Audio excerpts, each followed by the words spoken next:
might not look like my college. Then Lord say, within the span of 7 days.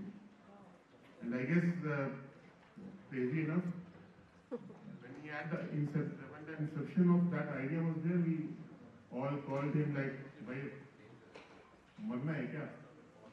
But he achieved the world record, and I guess it might not be broken in the foreseeable future.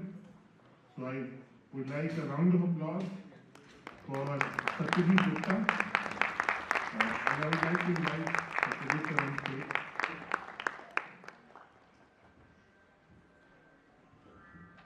Satyajit Gupta, and we are from the same college. He has also done marine engineering, and then he has chosen mountaineering as a profession.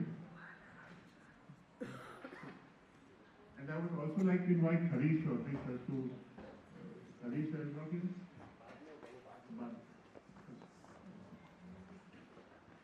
And Satyajit Gupta sir definitely makes the nation proud, and he still hopes to conquer more peaks throughout the globe. And another guest we have is now Everest पहुंच गए हम लोग. So someone who has made us proud in space. So we have Group Captain Angad Pratap, who has flown MiG-21 Bison Sukhoi 30 aircraft. He is a flying instructor and an experimental test pilot. He has trained India's first batch of female fighter pilots. He was a part of BrahMos air version missile first test launch. Has fired India's first anti-radiation missile, the Rudram-1, and has participated in multiple DRDO indigenous weapon trials and electronic warfare in-flight experiments. He has trained for 14 months at GCTC, Moscow, and 21 months at the astronaut training facility in India. He has 2,300 hours across 19 different types of aircraft and has completed 6 different types of survival trainings in India and abroad. He has keen interest in physics and aerodynamics. He is an Ironman, having completed the full Ironman triathlon 2023 at Subic Bay, Philippines, with a continuous 4-kilometer ocean swim,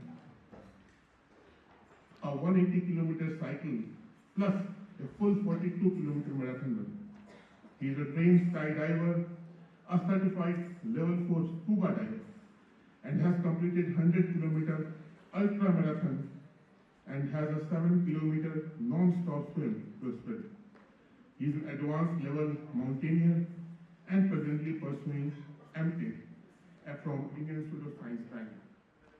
And I guess of everyone sitting here, Angad sir has made the nation proud. So I would like a standing welcome to Angad Pratap sir to the stage.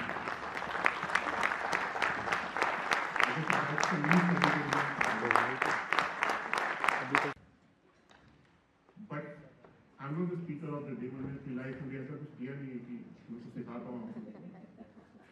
Hopefully one day. But there is a small video of how difficult Satyajit and how he achieved world record was. And because we were throughout with him through the journey of even raising funds, supporting him, communicating with his family, because he was not communicating through radio with his family, we were communicating with him. And it was really, really tough. So what we did is, will be shown in this very small video. So this is how he climbed Everest and Lhotse twice.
मैं तो देख के थक गया.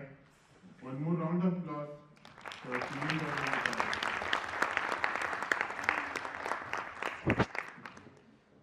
Harish sir was also telling that there is no overnight success. I guess overnight success is results of years of hard work.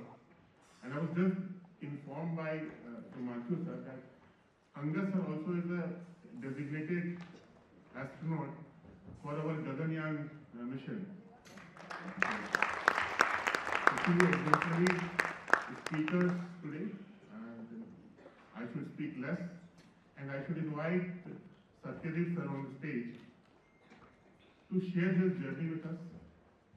And I guess there is a lot of learning for school leaders because we lose a lot of sports talent in our country thanks to education. And that is changing right now with schools coming up supporting sports culture. As we hope to win more medals in Olympics, more gold medals in hockey and different sports. So I guess Satyadeep sir can inspire few school owners to take up mountaineering as sports for their children and maybe for themselves. So I would like to welcome Satyadeep sir on stage.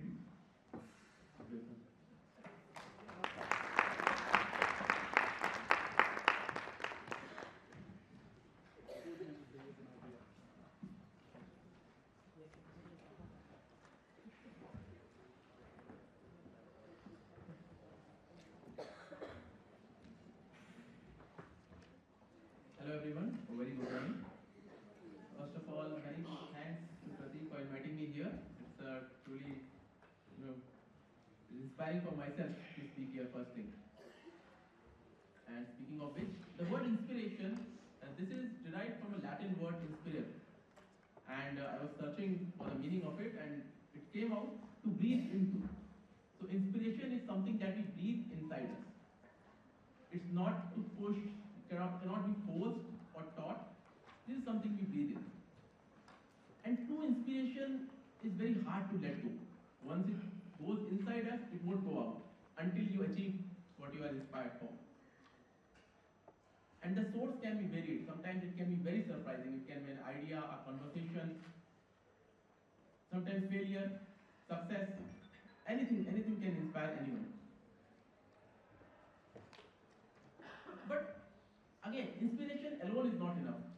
A person is inspired, yes, but then to convert it into action or some tangible results, there are many steps involved. And the next step, and a very strong one, is dream. Without dreams, we won't reach anywhere. And as rightfully pointed out, the dreams aren't that comes during sleep, but dreams are the one that doesn't let you sleep. Speaking of which, I had similar dream back in 2014. 2014 was the early days of mountain climbing, and that is when I first dreamt of climbing Everest one day. And 10 years later, last year, we did exactly that, and twice. But these dreams, they don't come without their challenges. The preparation and training. It's always, as we were discussing just now, the preparation and training is always invisible, but the failures are very loud. Everybody talks about success, the videos, the Everest, everything, but nobody talks about the endless hours that were put inside. Almost a decade of training. And talking about high altitude mountaineering. High altitude mountaineering is above 7,000, 7,500 meters. At those altitudes, the rewards are very few, but the mountains definitely will punish you. Definitely. It might or might not reward you, but punishment is guaranteed. That is for sure. And when, like, mountaineering, high altitude mountaineering, if we talk about, is one of the most dangerous adventure sports out there. I've been on mountains with a death ratio of almost 30-32%. And there was one such mountain which I climbed in 2022, Mount Annapurna. If you search, Mount Annapurna is the most dangerous mountain on earth and has a death ratio of 30-35%, which means that every 3 people who reach the top, 1 doesn't come back. And I'll share an incident that happened which taught me a valuable lesson also. Back then in 2022, my experience in high altitude mountaineering was limited. That was my first 8,000 meter mountain, and I was climbing without a supplemental oxygen at the time. But the weather was bad. Like, the weather was, initially it was not so bad, but as we progressed, it became very, very bad, horrible. The wind was pretty high, and with the wind chill, the temperature dropped to -50, -60s. And that is when I started feeling very, very cold. The body, basically at altitude, there is not enough oxygen for body to produce energy. And if body is not producing energy, the first thing that happens is you start feeling cold, and eventually if you don't stop, the body will shut down. Body will simply shut down and you won't be moving anymore. So while we were climbing, the wind picked up. At first I was feeling little cold. I was like, okay, this is bearable, it's fine. But then there came a point where I was really feeling cold. I mean, I was feeling that no, this is something wrong. But mountaineers, all mountaineers are stubborn, including me. I mean, we wouldn't be there otherwise. Like, we are all stubborn, that is for sure. And the usual philosophy or usual mantra is to keep pushing. Mountaineering is all about, how much pain you can take and you can keep moving. But there is a concept, like I firmly believe, there is a concept called the line of no return. And one should never cross that line. And I kept walking for another 6 hours. And after 6 hours, I realized that I have touched this line now. And I have to go back, otherwise there will be no return. But you see, it's not a very easy decision. Years of effort, training, financially as well, it's an expensive sport. Everything plays into your brain. And the brain is not functioning as such, because the oxygen percentage is like, 35-40%. So the brain function is diminished. And to take a rational, not an emotional decision, it doesn't make any sense to keep going blindly. More than once I have been humbled by mountains, more than once, for sure.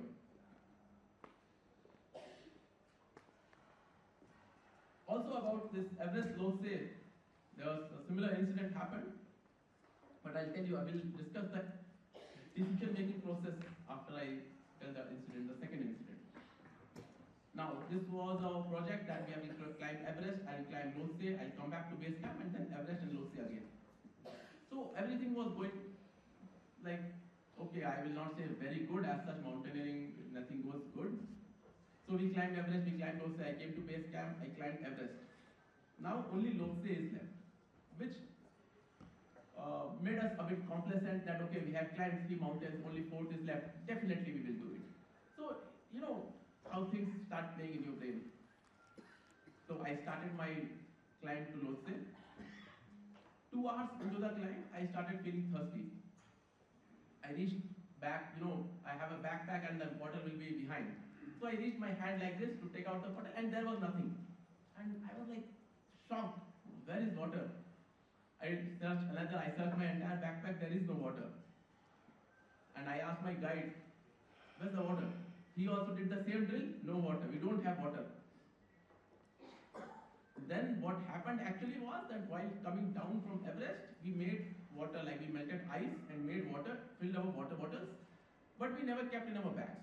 The water bottles were left inside our tent, and we left. We were like,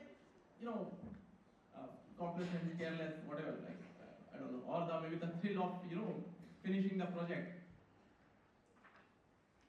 And we still had, easily 6-7 hours more to go up. And then we have to come down also, because unless we reach the camp, we won't get water. So there is good 10-11 hours of climb above 8,000 meters.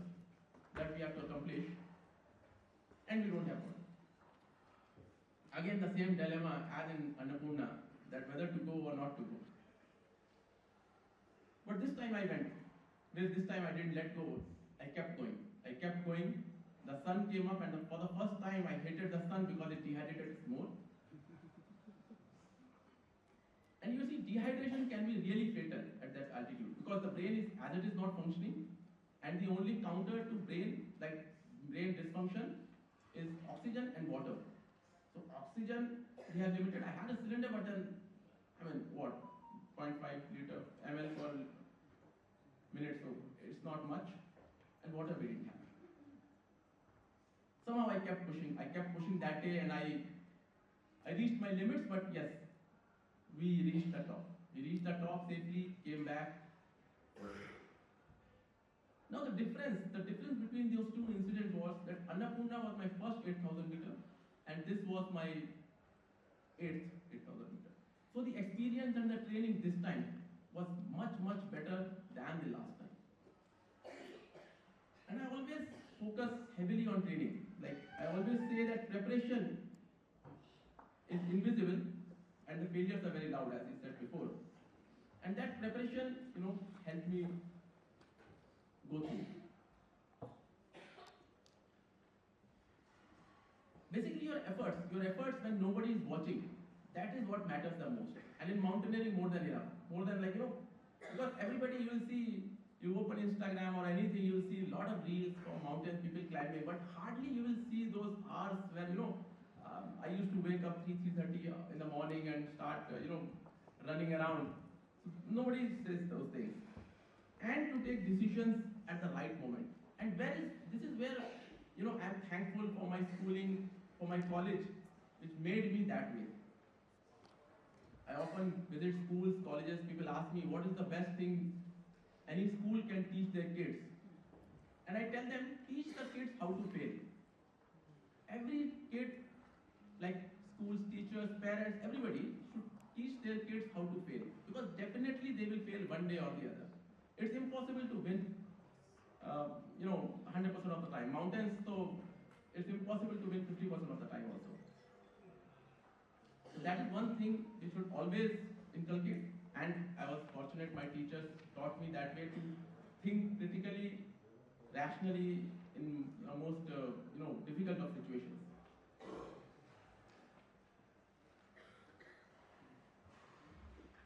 And mountaineering, if we speak of mountaineering is a sport which doesn't give you the option to quit.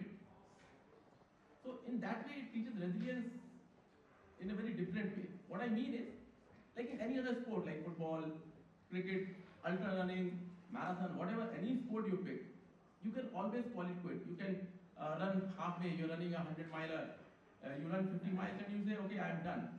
You can stop, you can go home, no worries. In mountaineering, suppose you reach 7,500 meters, okay, you are tired. You cannot say you are done, you have to still come down.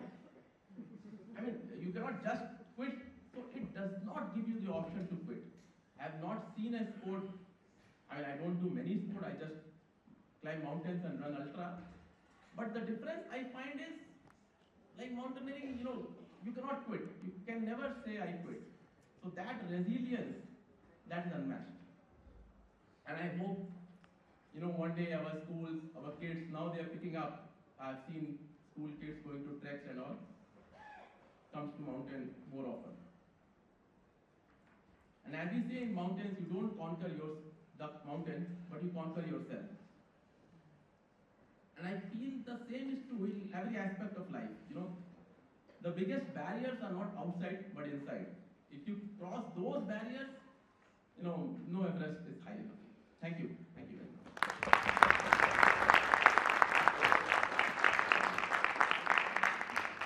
Wonderful speech. And now I won't take much time, and I would like to invite Pankaj sir for his session. Because we are running short of time, so we already have few curated questions after Pankaj sir's session. So I will just ask them to both the speakers once Pankaj sir's session is complete.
So I'll try and do justice to the topic.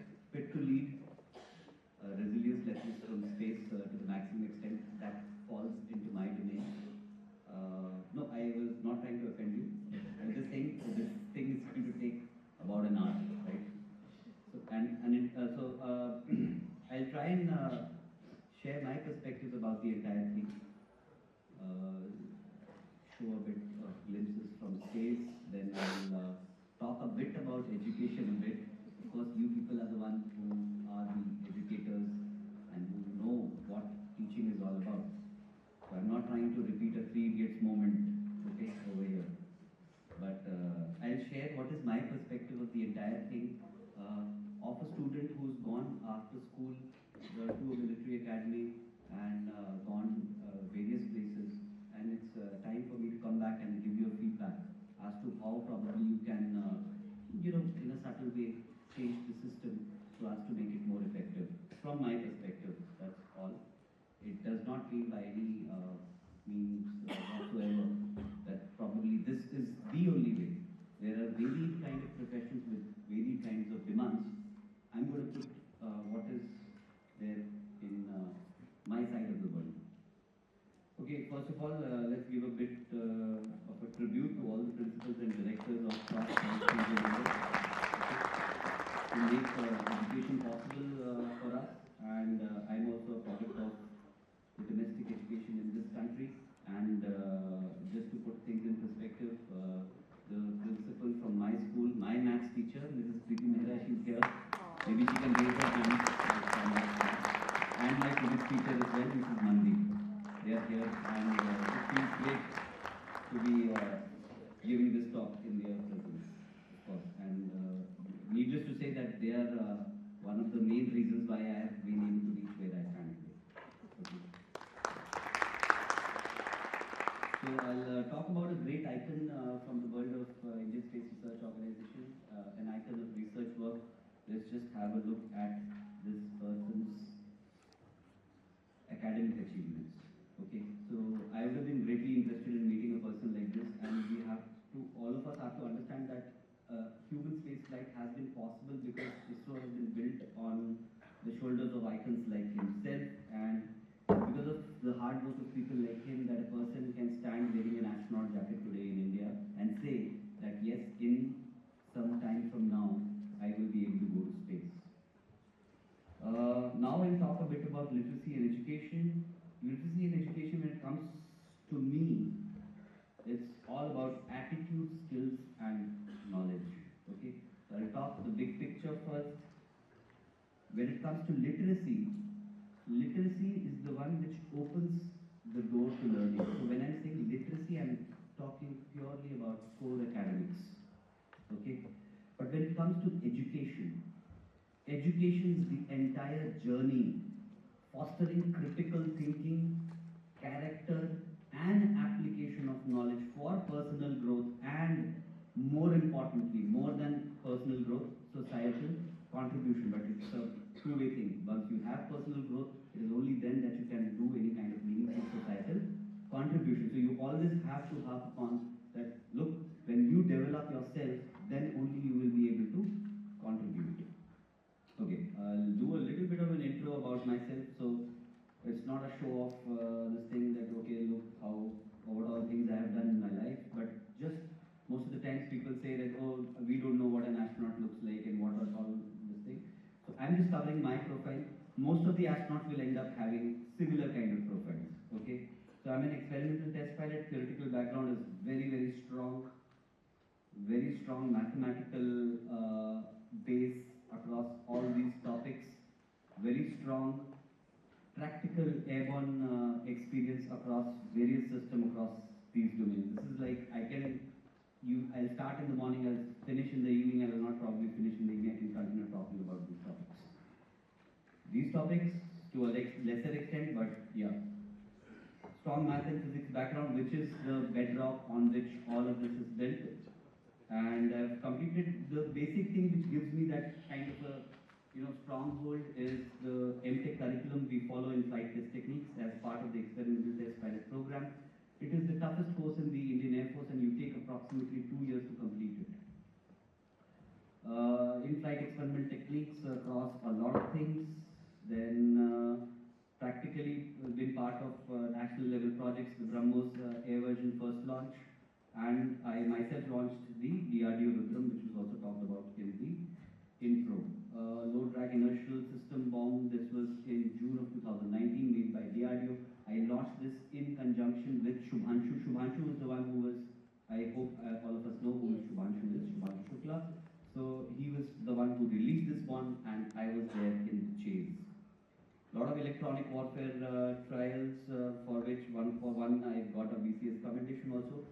Great level of exposure, working with foreign vendors as well, Israelis, Italians, and HMI assessment, trained at NASA, GCTC Russia, and ESA for varied things. 2,300 hours, lots of simulator systems, air-to-air refueling, both by day, night, and smart intelligent weapon systems, and more importantly, real-world experience of a lot of off-nominal scenarios.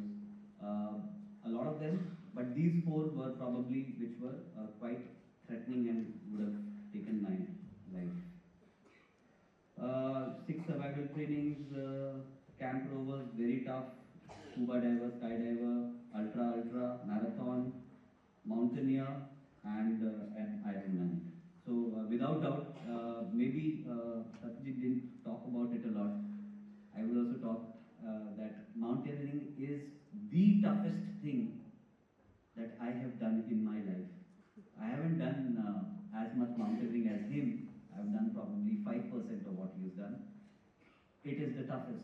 And just to put things in perspective, when it comes to mountaineering or any of these things that are looking very, very in the physical domain, if you train with the Indian Army or the Indian Air Force, I see one gentleman here from the Air Force, you will realize, and he will tell me, everything is mental. It's all mental resilience. The mission computer is here, which pushes this particular piece of hardware to the limits.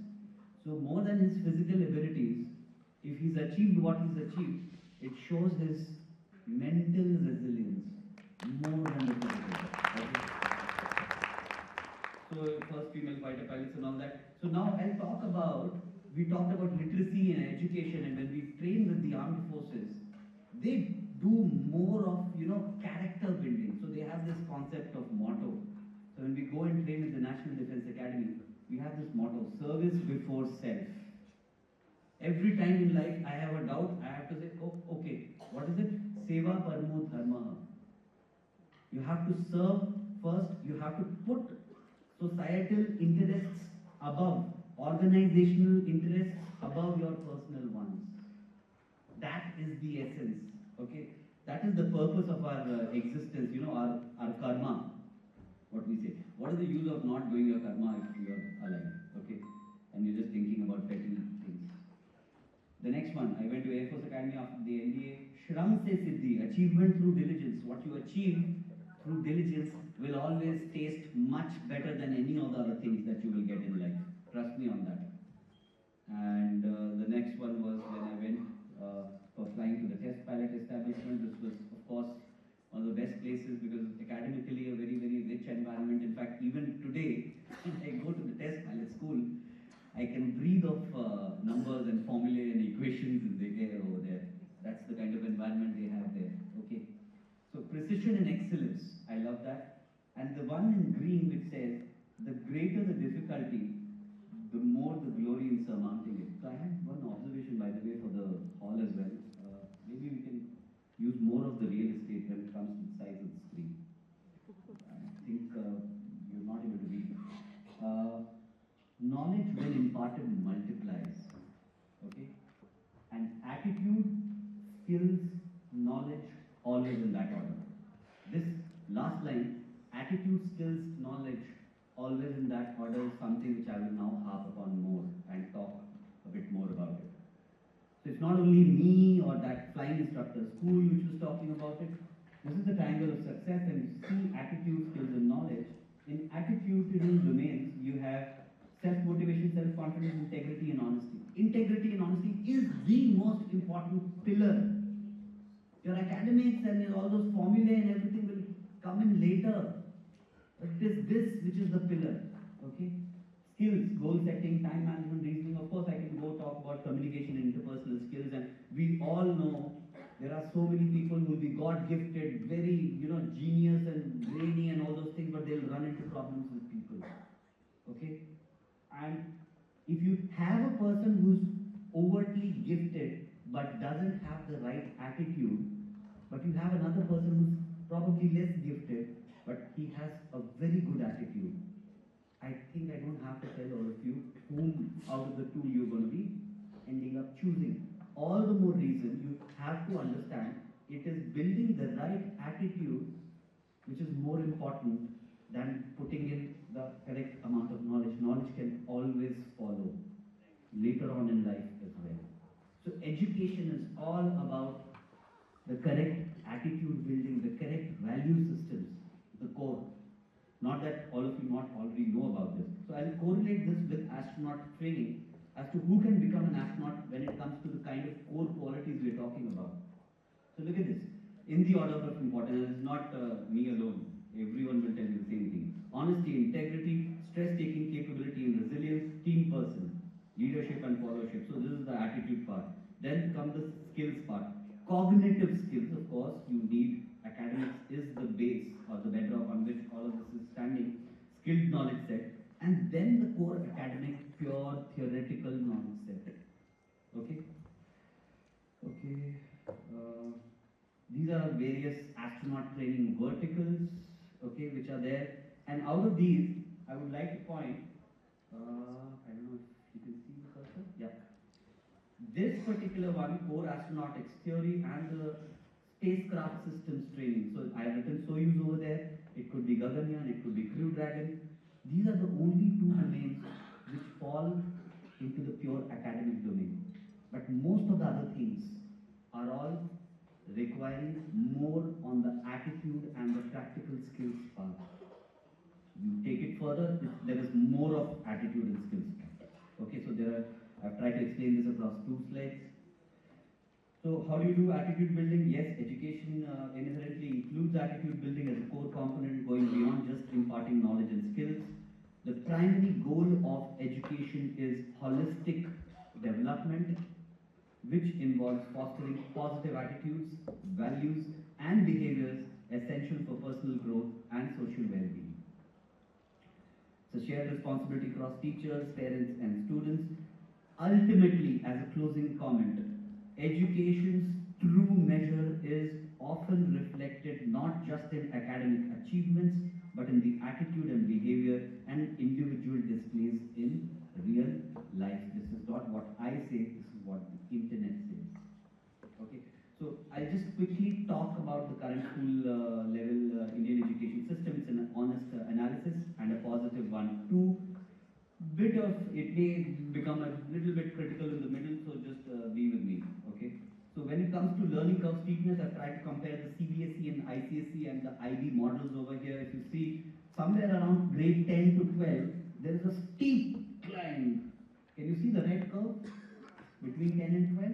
But when it comes to the ICSE, the people are catching up in the beginning only. And I know of a lot of individuals as early as last 2 years, amongst one of them being, in the astronaut fraternity itself, the kid, she joined grade 11 in class listing 11, 96% in grade 10, and it's that upheaval which has asked her to just give up on sciences as a stream, and she said, okay, I'll just probably do something else. Okay, so it's not the crop which has the problem, but I believe probably the system has got something to do with it. So this is what the internet also says. Yes, it is common for students to experience a sudden steep learning curve when transitioning from class 10 to class 11 in CBSE science stream. This is a widely shared experience and is often considered the most difficult academic transition, but the same isn't happening in the ICSE. And when it comes to the stress, of course, it's similar. Depth versus breadth of studies, if you see, the IGCSE and IB model is more balanced. I would say it's more on the breadth side than the depth side. Of course, the CBSE has that kind of good thing that it is working as a good transition to any kind of academic competitive examinations. The same pattern is shown over here. The red is shifted towards depth and pressure is more towards the CBSE side. But when it comes to IB, there is greater flexibility, greater breadth. Okay, you're learning more applicable things across a lot of things. And even though the workload is high, it is a useful workload. A workload that I will enjoy while working. It is not random workload, which neither am I enjoying nor is it relevant. Okay. So examples, I had a USAF instructor in stage 2 at the Air Force Academy, and he used to always tell me, hey, I'm the okay. So he was like, in India, you read a lot. And then as an astronaut, I went to Moscow, and there in astronautics, you have Viva as the major component of examination, because a Viva is always much deeper and you have to prepare like 5 times. And every time, all 4 of us, all 4 Indian astronauts used to come out, they used to always say that you guys tell so much more, you talk so much more. He'll ask me a question, I'll say, oh, I'll tell you this, then I will tell you about this also, and then I will tell you this, and that, and this, until they will say, okay, we know, you know a lot. So keep quiet. When it comes to, again, CBSE, if you see, versus the IB and this thing, when it comes to innovation and research, IB and other boards, IGCSE and all, are very strong. Of course, engineering, medicine, CBSE is modeled along those lines. But I think it's high time we think about whether this model is really working for us as a nation. How have the other nations progressed in the domain of science? Science has been the biggest enabler for achieving the status of a developed nation. Let's be very, very honest about it. So how have the other countries done it? Do they have this kind of a model of NEET and JEE and schools just preparing children for that, and there's a full industry working morning to evening just to make engineers and doctors and pilots? I myself was a JEE aspirant, so there's nothing I hold against this model. But I'm saying, beyond that, where is the ecosystem existing for promoting research in this country, which is the enabler? Where is it? I think lost are those days when a person, you go and ask him, he'll say that, oh, I'll do BSc, then MSc, and then a PhD, and become a researcher and be innovative and do great things in the country. Okay? So probably I'm correct. So how many of us know about this Indian Association of Physics Teachers? 1, 2, 3, okay, yeah, okay, more hands. But not more than 15%, unfortunately. This is the bedrock of research-based activity at school level in the country. And I was attending this thing event organized by CBSE last week. 900 principals I addressed. There were not even 5% who knew this. This is the only government kind of a thing which feeds to the Homi Bhabha Center for Science Education, through which there are 4 levels of Olympiads. And you can represent the country. It is the toughest thing to do. It's much more tough than your average, GE, that level 1 exam which is there. Because this is asking you to do what you don't know. And JEE is all telling you that learn this and go and apply. But this is creativity. Okay. So I'll just talk about this bit. It's called the National Standard Examination in Junior Science. Unfortunately, in the education business world also, there are very few products for this particular exam.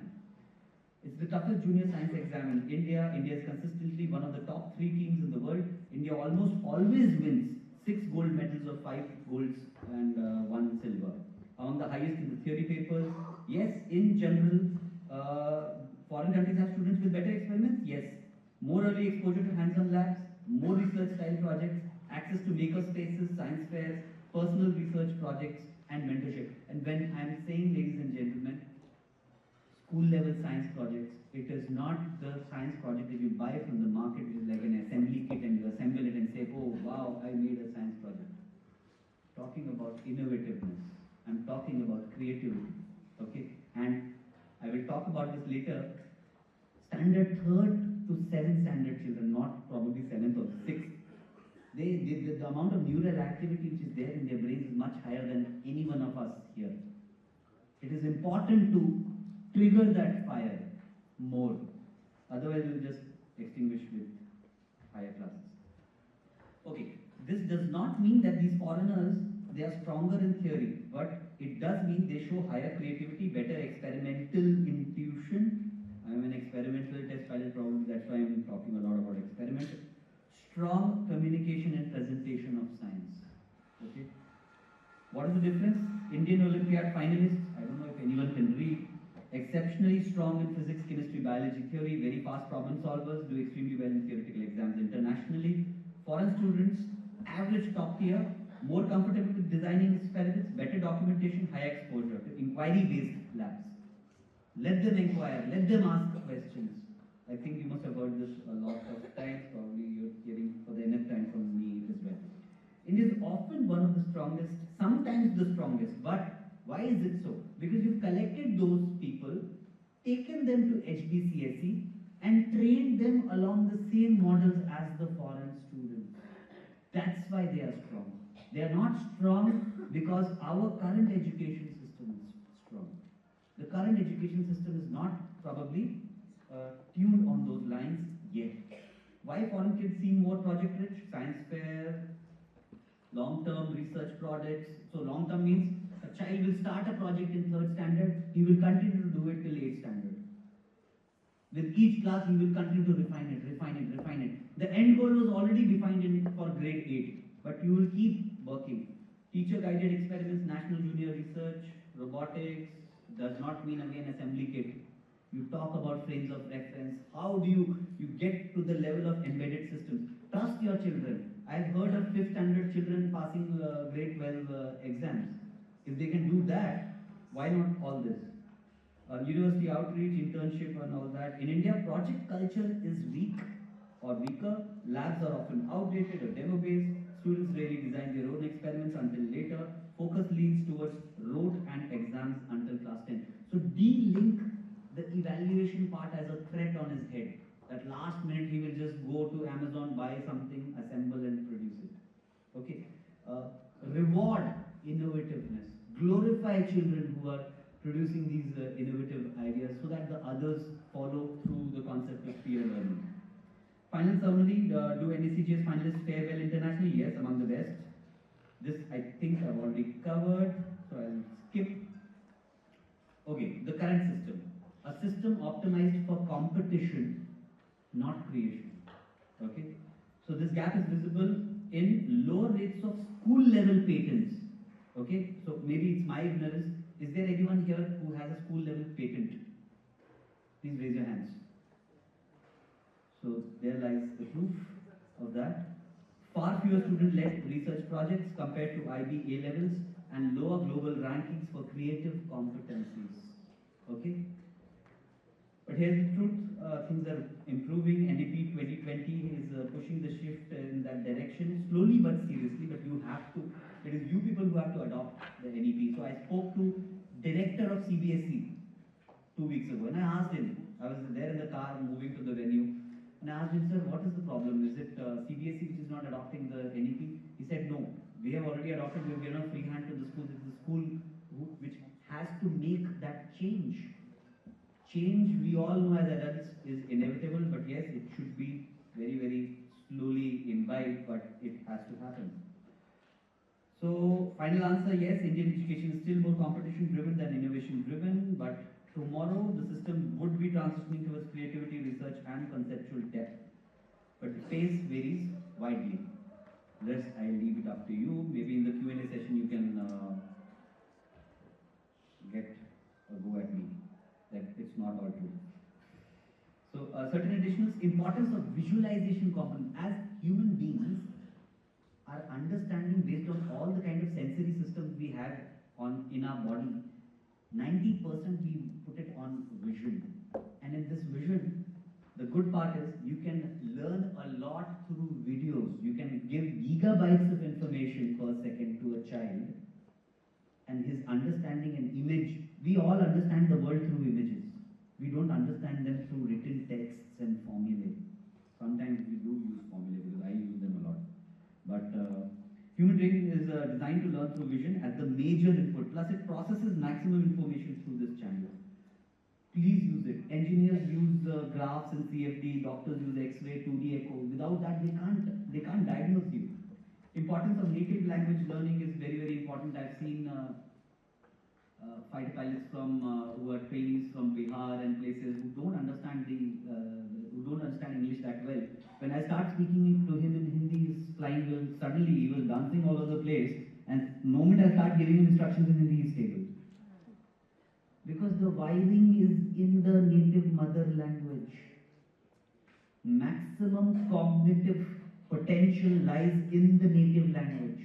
Please promote and do not link being educated with how good a person speaks English.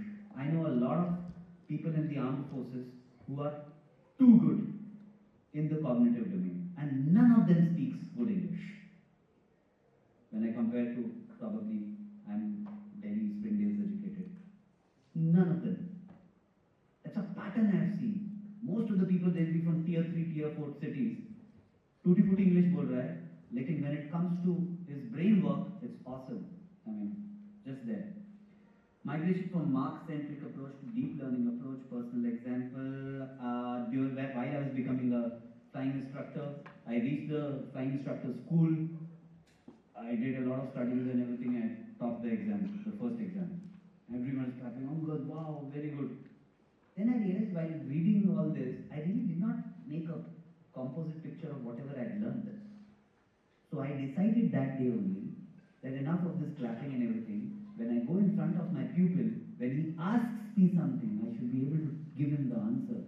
And that will not happen by doing this exam, marks, fill in the blanks, true and false, and all of the above.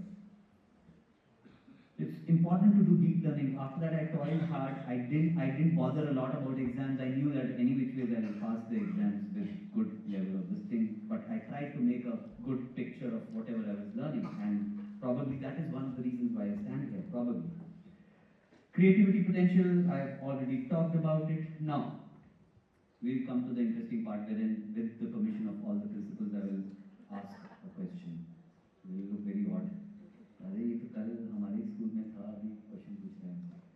So, aerospace trivia, emptiness of space on the screen. Oh, there is nothing now. So I just wanted to understand. There's a theoretical physicist sitting here, so it's not directed at her, of course. What is there in space? Apart from the nothingness, of course. Nothingness is not the answer. Planets? No, of course. When I'm talking about space, I talk about space minus the matter. No. That also is dual nature, matter and wave. Scope of creativity? Which one? Scope. Scope of creativity. Oh, that's probably right, but that's like in a different domain. I'm talking about. Lack of place, sir. Huh? Lack of place. Vacuum? Place. So vacuum, that's what? Vacuum is nothingness only. The variation of colors. No. Okay. I have a short video which will explain the same. Like a distorted fabric, woven with space and time, the mesh of the universe curves and bends. It is in constant evolution. Along these geometric turmoils drift rays of light, revealing the invisible, space-time. That's space-time. Can we have this tube light off?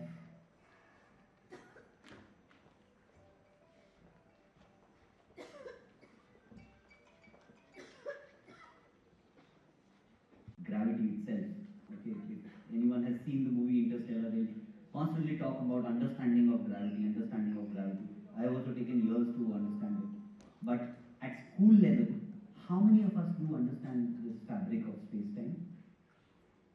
And when you go to America, they'll say, oh, this is a high school concept. Okay? But why is it not there in India? I actually fail to understand. Okay? This is the Alcubia walk ride. So before I move on, I'll probably request them to switch off the tube light. Okay, we'll move forward. To verify if there was a way to deform space in See such a this? manner that its This contraction is and the space-time expansion fabric would provide indicated as a mesh, and we are distorting it to travel in space. Of course, it requires a lot of energy, so we switched off the wrong tube light. We require a lot of energy. It's a theoretical concept. But if there is somebody on this planet who can come up with an answer as to how to create this walk ride, trust me, it has to be the individual who has got the maximum neural activity in his brain, which is that third standard to sixth standard brain. चलिए excuse me, सिर्फ ये light बंद करेगी, बाकी सब बंद करेगी, projector बंद करेगी.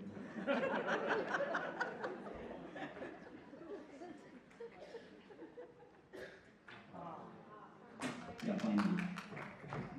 Big round of applause for you. Yeah. Okay. So, fabric of space-time. I've got another video. For all this, we are not ये वाला बंद करेंगे, सामने वाला. a web is woven around us. It is the web of the universe itself, space-time. This imaginary grid, made up of a multitude of small particles, will allow us to visualize the invisible, the geometry of the universe, and to understand its dynamics. From where we are, the grid is calm, motionless. Nothing disturbs it, and if we throw a marble, it zooms straight forward, moving away through the void forever. In reality, the grid is not perfectly static. If we fast forward, we see that it drifts very slightly, like a river which flows into the stars and whose current carries everything with it. The stars, clouds of gas and dark matter, effectively distort space-time, pulling the fabric of the universe in their direction. Very slowly, the two galaxies are getting closer, and in several billion years, long after we disappear, the Milky Way and Andromeda will eventually merge and become one. While Andromeda is getting closer, researchers discovered at the dawn of the 20th century that most galaxies actually move away.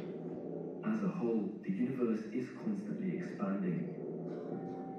Like a fabric that stretches, the grid swells more and more and carries galaxies away from each other. As this expansion progresses, the wavelength of their light is stretched and turns red. We know today that this expansion accelerates, stimulated by still mysterious dark energy. The expansion would have begun 13.8 billion years ago. Extremely compressed, containing only a mush of fluctuating energy, the universe would have distended suddenly to reach astronomical dimensions in a fraction of a second. This is the Big Bang. What was there before that, no one really knows. Tiny fluctuations becoming gigantic would have attracted matter, condensing it into filaments, halos, then galaxies and stars.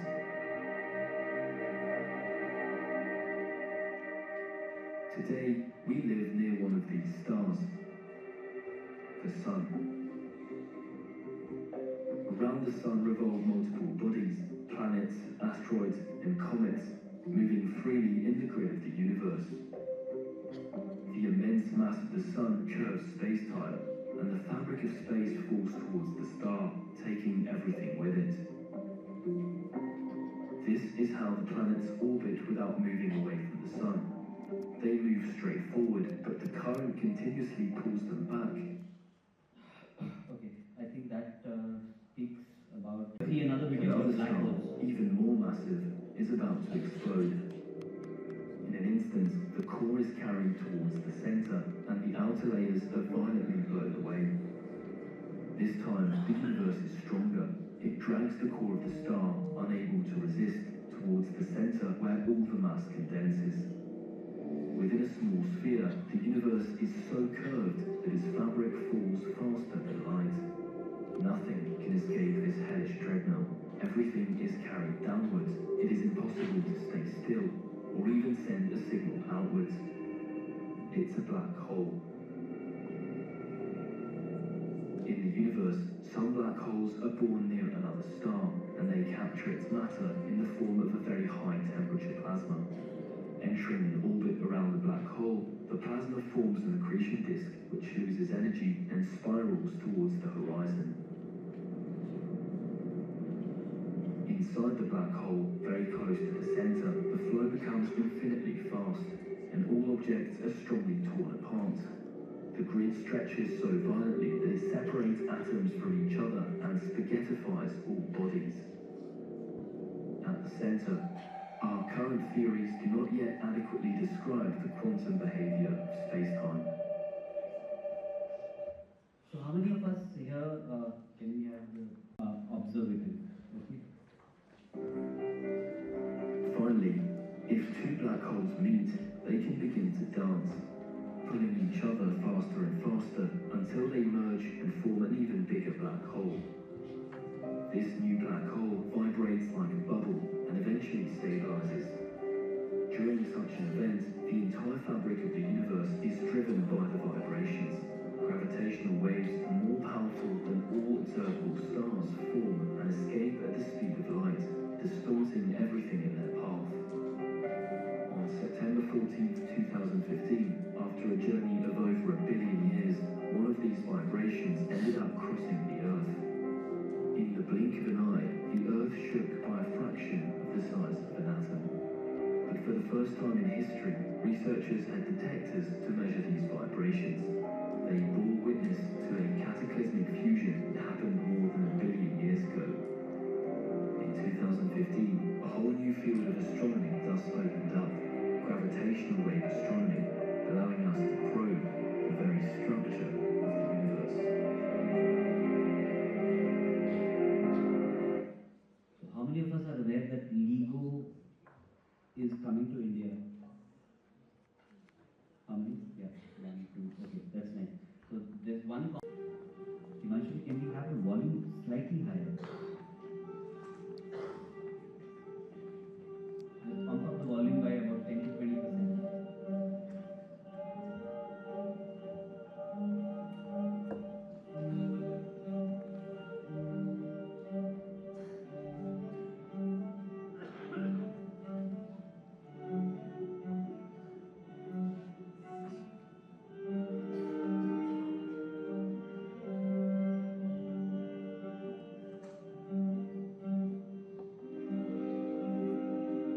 So now we can see the entire solar system has come in one block. Every dot you see is a solar system. Now we are going towards the center of the galaxy. Continue to zoom out.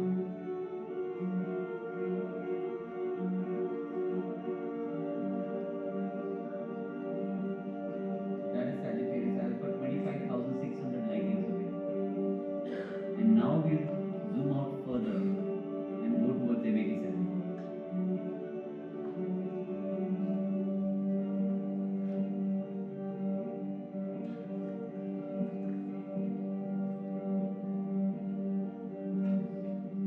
The entire galaxy is in one square and now it becomes a dot.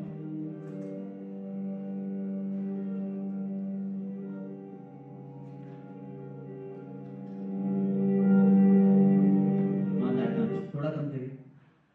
Okay. Just for this thing, for the sake of the volume. Yeah.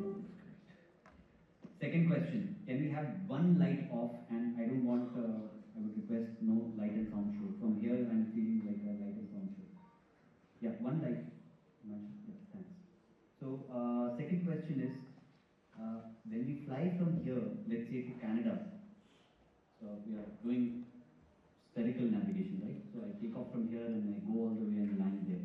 So I'm like literally landing inverted with respect to where I stand, right?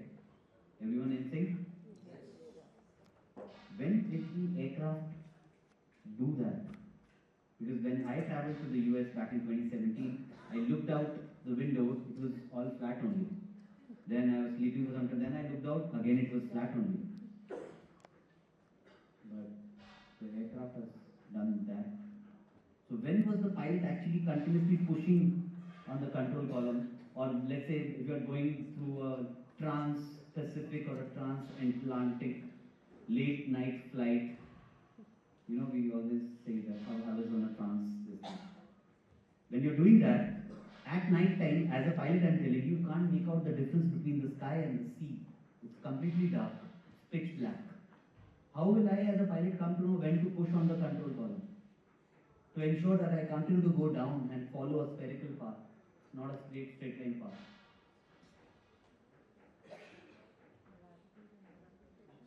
Anyone? Okay, so it's very simple. Yeah? Gravitation, yeah. So the gravity vector itself ensures this. The gravity vector, as you travel forward, will continue to bend forwards, and whatever is the balance of aerodynamic, inertial, elastic, and blah blah blah propulsion forces, free body diagram, aircraft, its trim, it will continue to rebalance. However, there is a caveat that because you're doing a spherical path, you will end up burning more fuel. Because if you have to maintain along the spherical path, you need an acceleration, and that acceleration will cost you fuel. If you don't cater for the fuel, you will end up plunging into the Pacific Ocean instead of reaching the United States. Okay. I'll do quickly a short pursuing life goals thing. What's most important? Choosing a path. Always choose hard and easy is the question, and our life is a sum of the kind of decisions we've made in our life. Okay, this is a video which is talking To get anything of value, you have to little bit sacrifice. less. Do you know that the hardest thing to do Little bit less. and the right thing to do are usually the same thing? Nothing that has meaning is easy. Easy doesn't enter into grown-up life. That's a message which I usually use to the kids, that easy doesn't enter into grown-up life. When two roads diverged in the wood, I took the one less traveled by, and that has made all the difference when it comes to me. Not that I am already there on the way. So, yeah. The next aspect is to believe in yourself. You've chosen the harder path. You believe that it is doable. You will be able to achieve what you set out for. If you don't believe, you will not become. Okay? So there's a video which talks about procrastination, probably. I am a chronic excuse maker. How do I stop making excuses and get things done? The chronic excuse maker. How do you stop making excuses? This is actually pretty simple. And I said it the other day, you have to realize, you have to know, you have to accept that all your excuses are lies. They are lies, all of them. Think about the things that you tell yourself, the lies you use to rationalize taking the easy road. Taking the easy road and leaving discipline behind. Think about them. You don't have time. That's a lie. You don't have support. That's a lie. You don't have the equipment or the gear. Lies. You don't know the best way. Who cares? That's a lie. Or you're too old, or you're too young. Of course you're too old or too young. Lie. And there's, you're too busy. Sure you are. That's a lie. You're too tired, or you're too sore, or you're just plain not feeling it. Lies, lies, lies. just goes on and on and on. And it doesn't stop if you don't make it stop. So it doesn't stop until you make it stop. One and two, all of us with, I'm assuming, all abilities intact, we keep cribbing about small things in life. Like, oh, actually, you know, I was never good in this particular thing. I was always a late, never an early riser, not good in math, never a good guy in PT and everything, and give cribs and just address it, mitigate it at that point. That's not the way. Maybe this para-athlete from Kashmir has got something to tell us. मुझसे नहीं हो पाएगा। तबका सही से निशाना लग रहा था, लेकिन मेरा नहीं। बहुत बुरा लगता था। तब दीदी ने बोला, कुछ सर की खेलने पे ध्यान दे, मेहनत कर। तेरी अभी शुरुआत है, तू भी कर सकती है।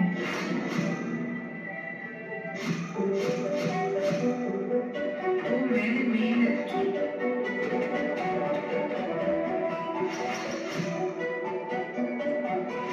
दिन रात, बहुत सारी मेहनत।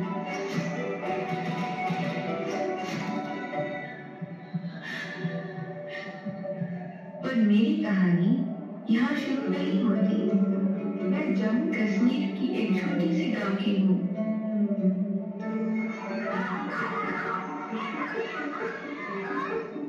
मेरे पापा दिन भर खेती करते हैं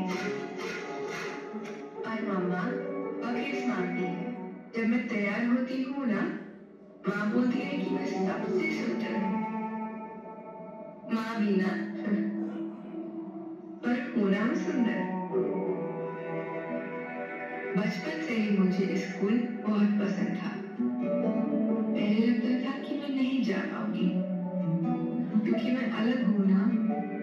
लेकिन जब लोग मुझे घूरते हैं ना, मुझे बहुत बुरा लगता था। पर अब नहीं,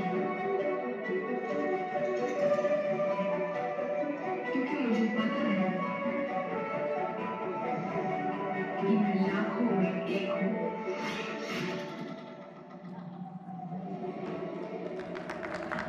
इसमें कोई कमी नहीं होती, बस थोड़ी मेहनत की जरूरत होती है।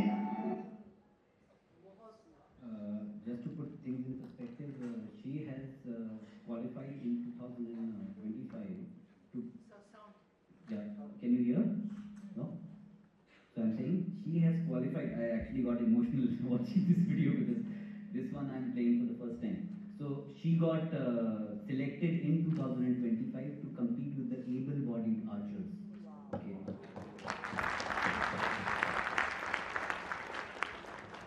So yeah, the quote, what others did with their hands, I learned to do with my legs. And it came naturally. As I grew older, I realized I was different, that I couldn't do certain things the way others did. That challenge, however, pushed me to find my own way. So you have to understand, probably if this particular individual was born with both her hands intact, she wouldn't have reached here.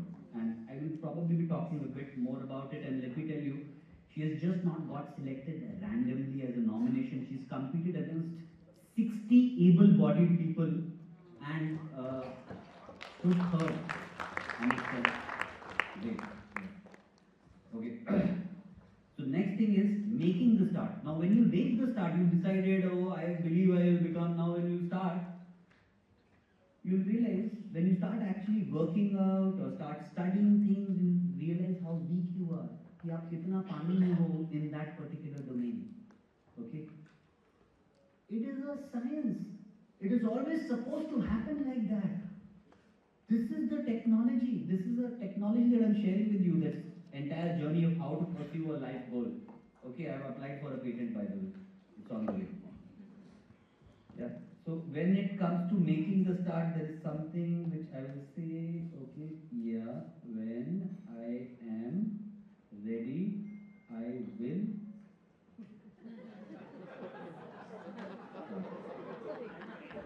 And just because I am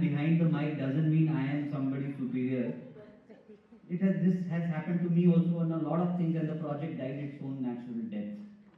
Okay, it could not only be you, but the idea or the project that you were trying to do. Okay, so making the start, there is a ghost analogy. Okay, volume is loaded. We need to do this again. I think somebody is playing with the light and the sound too often. Can you please increase the volume?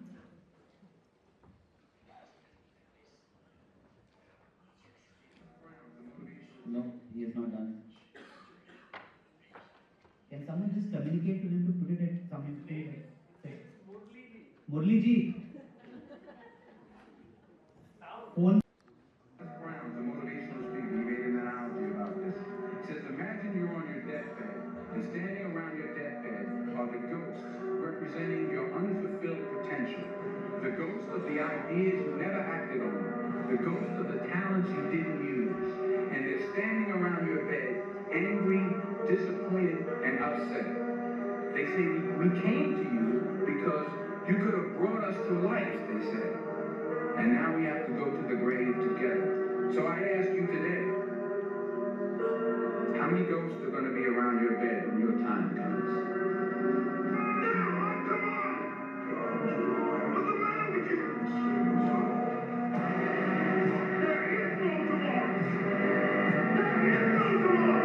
Just remember, there is no tomorrow. Right after you walk out of this auditorium, whatever you've decided, you just start then. You're prepared, you have everything, you're completely equipped. Sustaining your efforts, how to sustain, comfort zone, fear zone, learning zone, growth zone. It is after that that you will reach the goal. Okay? Another video which says the same. We talk about the path. We talk about discipline. We talk about living clean, but it is not an easy path. It is filled with temptations and pitfalls and hazards and traps. And it's hard to stay on the path.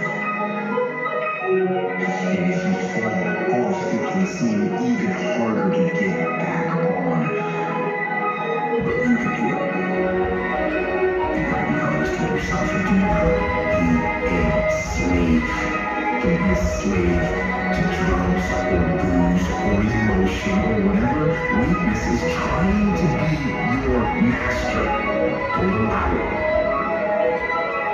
Tell the truth. Call out your own weaknesses. Then pose discipline and pose your will and climb back up onto the path and set yourself free.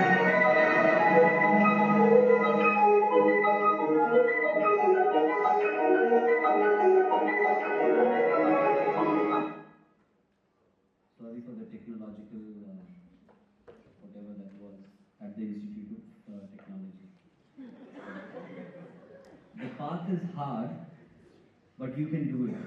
Okay? That's what that video was. To get something you never had, you have to do something you never did. This is something which I always follow. There's something very dear, a qualification and things like that. I realize that what I am right now, I will have to modify, I have to start being somebody else. And it's only then that I can achieve it. Sustaining efforts, self-explanatory. Discipline and continuity is not about perfection. Discipline is about continuity. Futa, chalte rahiye. Future belongs to people who can adapt, not people with perfect plans. Plans assume stability, reality is volatility. Adaptability beats planning, planning is fragile. Adaptability is anti-fragile. If you're adaptable, you don't stick to one particular plan, you'll always be more robust. Build adaptability, not elaborate plans. Sustain. Teda meda sustain. I'm an astronaut, doesn't mean I will be 100% performer every day. There are bad days when I'm not able to be me. Virat Kohli, you think he hits a century every time he walks off? Or let's talk about Sachin Tendulkar or anybody. No one can be 100% every day. That's a fact. You need to teach that to the kids, that don't demand 100% out of yourself every day. Let's see, this is a proof that a life with ups and downs takes you further and faster than a monotonous and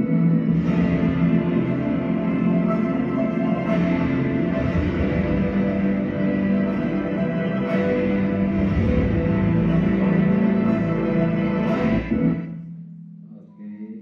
Learn the journey versus destination game. The man who loves walking will go always further than the man who loves the destination. There is a video for that. About reward. Stop being driven by outcome. Stop being driven by, if I get this, I'm gonna do this. Just work. And if you don't get what you thought you were gonna get, show up and still go to work. Because along the process, what's more important? What you acquire or who you become? And a lot of people think what they acquire is the thing that makes them who they are. No, it's who you become in the process of chasing what you want to acquire. Ironman 2023, I got the medal in June of 2023. I started training for it in November of 2022. And the personal transformation which I did from November to April itself while training for it is what I really earned. Not that piece of metal at the end of the event. So it is you who has to decide what are you really in for. Are you looking for the real inner transformation or for some certificate or something to show off people? Check. Can you hear? Yeah. Failures are the biggest teachers. Failures. So in most of my talks, I talk more about failures than successes, and this is one of them. What happened in the case of Sheetal Devi, the para-athlete we talked about? She was born without hands. She was a failure from start, is it? But it is that failure only which taught her to push boundaries to do which no one else had done. Okay. So now, when it comes to this, last year, Axiom 4 mission happened, I couldn't go. It was a failure on my part. I'm trained to take that kind of rejection and everything. 2 days I felt bad, third day I was back online, psychological training and all that. But the way this particular event has changed me in my life, no other thing in life would have done. I am a completely different person because of not going to NASA. In fact, not going to NASA is probably the best thing which has happened to me in life. So I think it's progressively happening. I think the screen is going to go. Yeah. How much you learn from theory, from practice and from mistakes. Self-explanatory, I'm not saying there. Every failure is a lesson. If you are not willing to fail, you are really not ready to succeed. I believe Satyajit also talked about it a lot. Okay? So try and achieve failure. You should tell children. You should promote failure. You have to achieve. You have to take it that far. No one wants to go that far because people are scared. They are not always, only the tough ones come out of a failure. Okay? Because it's too scary. Most of us are scared if they will ever recover out of it. But that's where success lies, past that point. There's nobody. I meet a lot of people who say, oh, I was first everywhere. You know, gold medal, this, that, everywhere. Either they are telling not the complete truth. There is no person like that. Let me tell you, to be honest. Okay. A man is great not because he hasn't failed. A man is great because failure hasn't stopped him. Okay. Your wound is the place where the light enters you. Okay. That doesn't mean you just go to third floor after the stock and jump from there. Choose hard, believe you can and you will. Start, sustain, journey more important and all that. Work, fail, work again, sweat, fail, work again, bleed, work again, partially fail, work again. Then you taste success. Success is built on a mountain of failures. People who fail and say, oh, I failed, that means you're on the right path. You're on the way to success. This is the chaser protocol for which I have applied for a patent. It's on the way. Please don't take pictures and share it with others. And for the mathematical inclined, including my maths teacher here, just in case we don't understand from the world of videos and words, there is a lot of formula also which is there. Okay. Okay, a bit about my own life journey. Love and commitment to academics. Excelled at the National Defence Academy, at the Air Force Academy in academics. Still engage myself in a lot of research work. This is a project which I did on the MATLAB Simulink model, 2.5 years of research work on re-entry mechanics. And I summarized my entire thing in a single screen as to what all are the things that I do. Research, skydiving, scuba, microgravity training, a lot of open water swimming, flying of course, marathons, and all that. He's already standing there, I have noticed him, but I will just ask for 5 minutes. Yeah? Now we'll just, as a closing thing, see how many of us have seen the Mavericks test run scene here. 1, 2, oh my god, 3, 4, 5, that's it. So that's good that I came up with this. This is Mavericks test run scene, a video that I'm going to show you, which talks about attitude comes first always, okay? Leading by example, pushing boundaries safely, and it's a real world example of human determination. So I do a bit of narration so that you understand, otherwise the entire video will get over and you will say, "Ki kya dikhaya isne?" So Maverick is an Air Force test pilot, okay? He trains the students to do a low-level valley traverse, that is, you're flying through the mountains, followed by a toss-up. You just push up and then dive attack a laser-guided bomb in a 4-minute thing at very high speeds. He wants them to do this at 4 minutes. He trains them, but none of them is able to do it. Low enough to avoid radar and fast enough to reach the target before enemy aircraft chase them down. None of them is able to fly this route in 4 minutes. But now, to drive home the point, he attempts to demonstrate in 2 minutes 15 seconds. Time to vertical impact the ground at extremely low altitude, hugging the earth, is just 0.5 seconds of misjudgment. In 0.5 seconds, big ball of fire. You will not have the time to eject also, okay? Because it takes 1 second for the human mind to decide to eject, okay? Decision error in initiating a turn to avoid the horizontal impact with the hill ahead is also 0.5 seconds. So there is threat horizontally front and vertically below. And he will undergo during the dive attack more than 6 Gs. More than 6 Gs sustained is severely uncomfortable.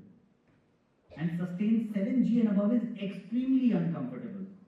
Graying of vision followed by blackout happens, and your heart rate, the moment you start pulling, 4 Gs itself starts shooting up. Okay, and 7 Gs and above is 200 plus usually.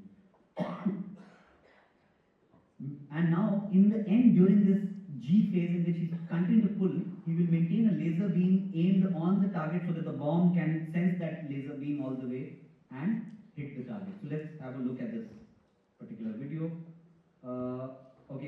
Last thing, genius is not a gift. It is a sacrifice of everything human for something greater. And yes, majority of us are not ready to pay that price, including me. I'm not putting myself in a separate thing because just for today I've got the higher pedestal. Okay, in a lot of ways, even I fail. Okay, let's look at the video. What the hell's that? Rapid range control. Entering green alpha. Confirm green range. Rapid range control. Green range is confirmed. I don't see the next information. Well, I'm going anyway. Nice. Target 2 minutes, 15 seconds. 2:15, that's impossible. Time attack going. Rapid sundown.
from our state.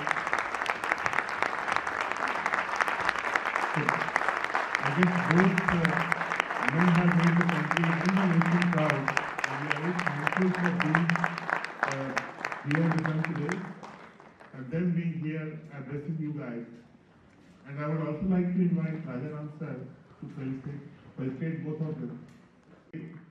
Engineer बन जाते हैं, फिर सपने पूरे कर लेंगे, and he has done that beautifully.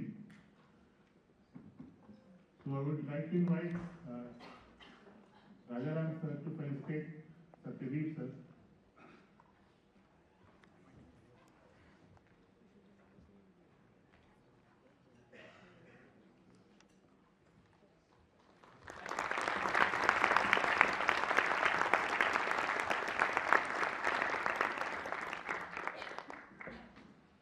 I would like to invite Angad sir.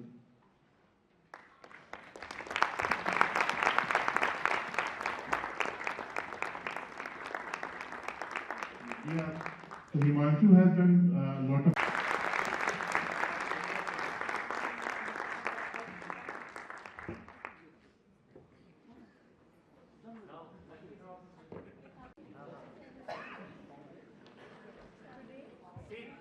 This is one of the two lucky draws. One is happening now, another will happen at the balance. Okay, 3U and 3U. Please take on.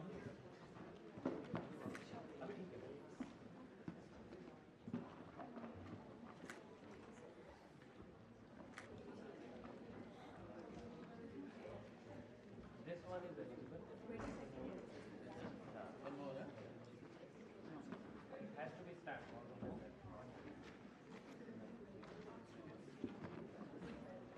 ये क्या हो रहा है?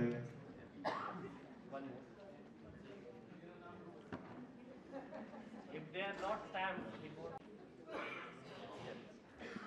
So we have Sagir Alam, Ikra Public School.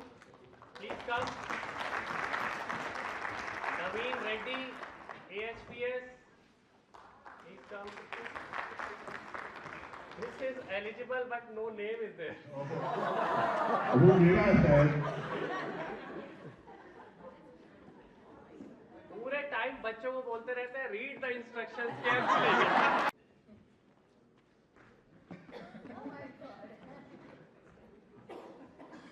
School leaders ने क्या किया है? मेरे फाउंडर्स है.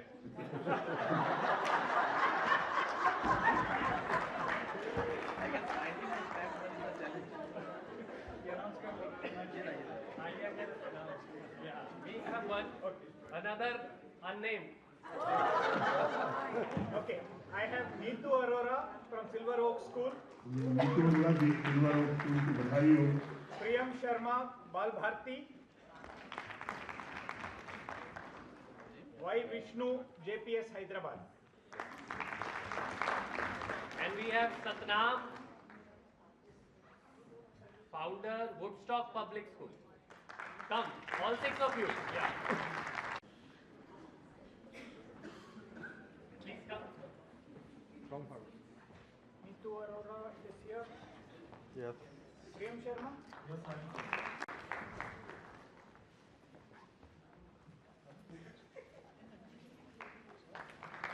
Yes, sir. Okay. Thank you. Angad, can you come for the Thank you.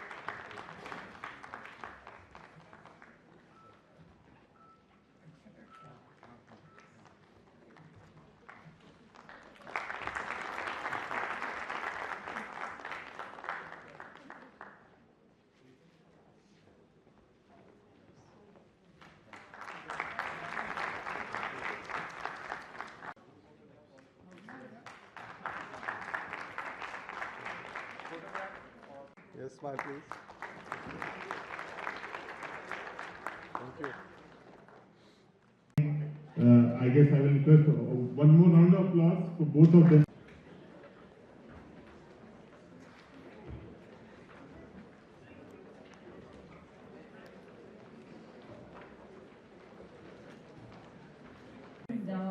This session why you come to the conference also for artificial intelligence in school education. capabilities, beneficiaries, and blind spots. We are already talking about AI since yesterday, and there is no dearth of its use case for teachers, for students, for administration, as we are already using it. What the question really is, the judgment, the intentions, and the policy with which we implement it in the school. And I would like to compliment Himanshu, our casting director, for very carefully choosing our panelists here who bring in diverse perspectives on how AI can be used in classrooms for teachers and for students and administration. So I'll first introduce and call upon Mr. Pavan Chauhan. He's the co-founder and CEO of Sparkle and has spent over 2 decades building large-scale digital learning platforms in K-12 education, working closely with teachers and students across India. Why he's relevant on this panel is because he's operated at scale where AI is not theoretical but operational. His experience tells us what AI actually improves in the classroom and what breaks when it happens. His role is also relevant as until now we've seen that teachers are at the forefront using AI, supported by AI tools. But his latest experiments, and we'll talk about one of them here, is about how AI can really come at the forefront, and we can teachers as facilitators. So welcome, Pawan. Welcome to the session. Welcome to IIT. Next, I would like to introduce Hemant. Hemant Bhala, he drives the school and higher education partnerships book for education in India. He supports institutions using platforms with classrooms and AI-enabled learning tools. He sees hundreds of schools at different stages of AI adoption, from early enthusiasm to real change making in the classrooms. His lens is crucial for understanding what separates tool adoption and meaningful impact, and that can really be added to the future of learning and future in learning. Thanks, Hemant. Welcome. Professor Anupam is late to the session. He will join us later. He is an assistant professor at Laksha University, where he teaches undergraduate students working extensively in AI and applied and technical domains. He sees the after effects of school-level AI exposure and what has worked and what has not. His classrooms are early evidence of AI shapers, and sometimes, even the thoughts in thinking and problem solving and independence where AI is not really helping. So his lens will really help us understand how and where should AI be implemented in K-12 so that it adds to the higher education. And last but not the least, I welcome Professor Rajaram once again to the session, who needs no introduction. But for less initiated here in the group, he's the former joint director at Central Institute of Education Technology at NCRT. He has long worked in teacher education, assessment design, and curriculum support. He uses AI directly in teacher training and lesson design, and remains deeply anchored in child-centric pedagogy. Welcome, Professor Rajaram. So to get started, I now invite each of the panelists to briefly share their perspective on what AI could do and what they actually see in the schools and in the classrooms. And firstly, I would like to invite Pavan. Yeah.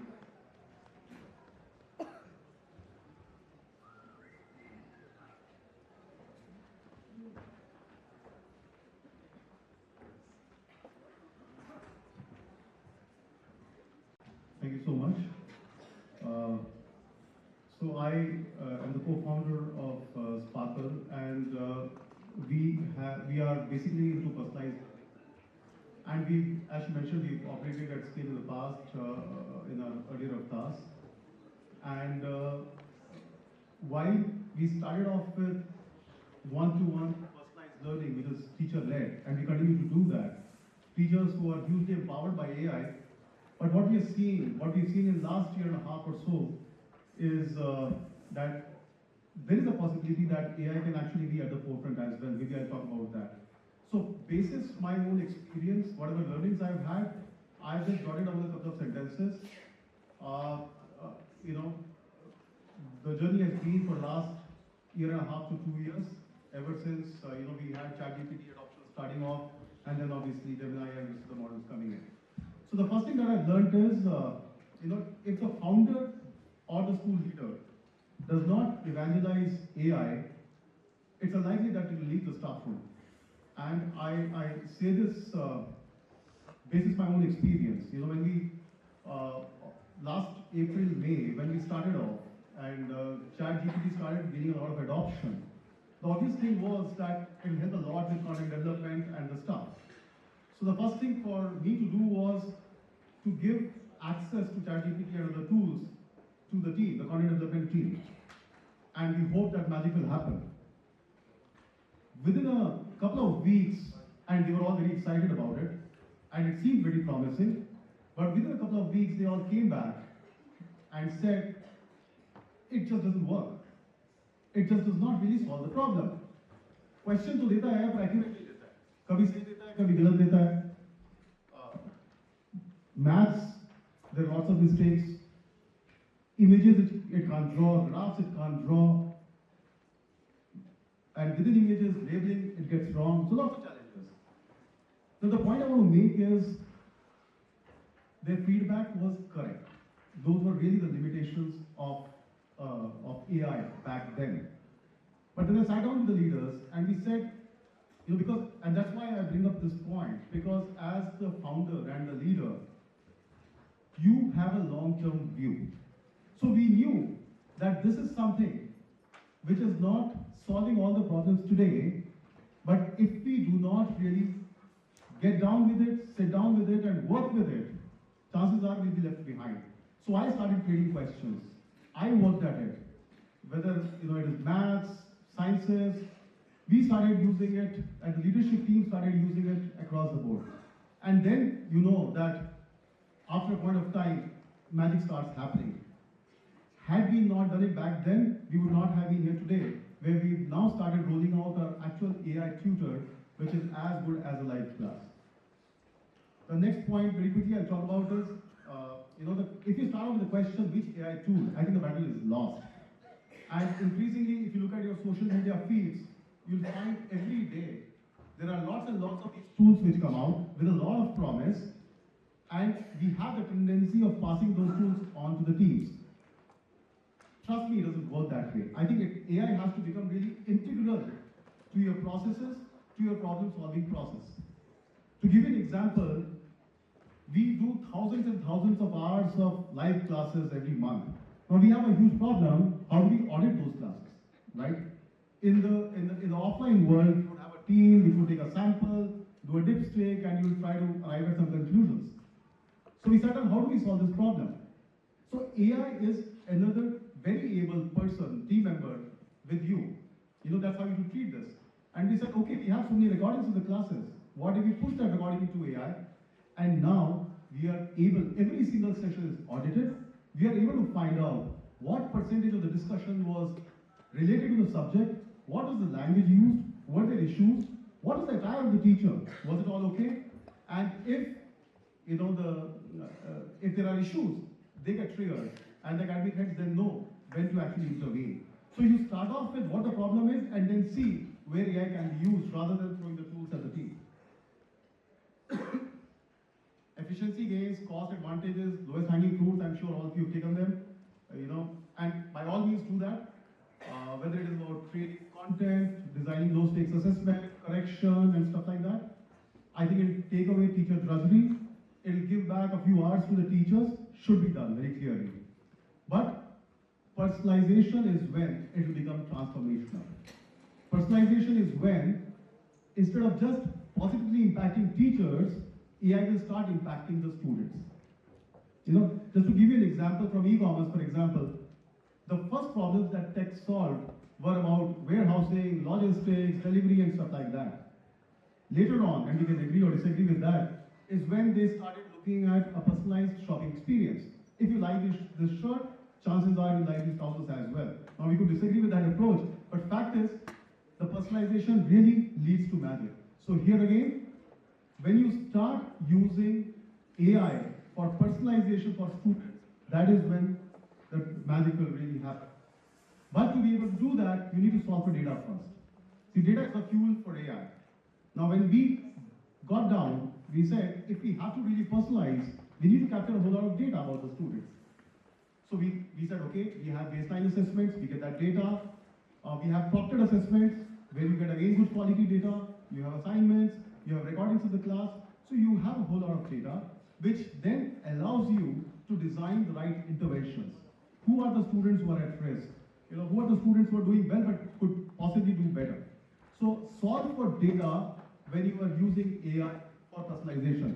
And with data, I don't know if you've gone through the recent Government of India's Data Privacy and Protection Act.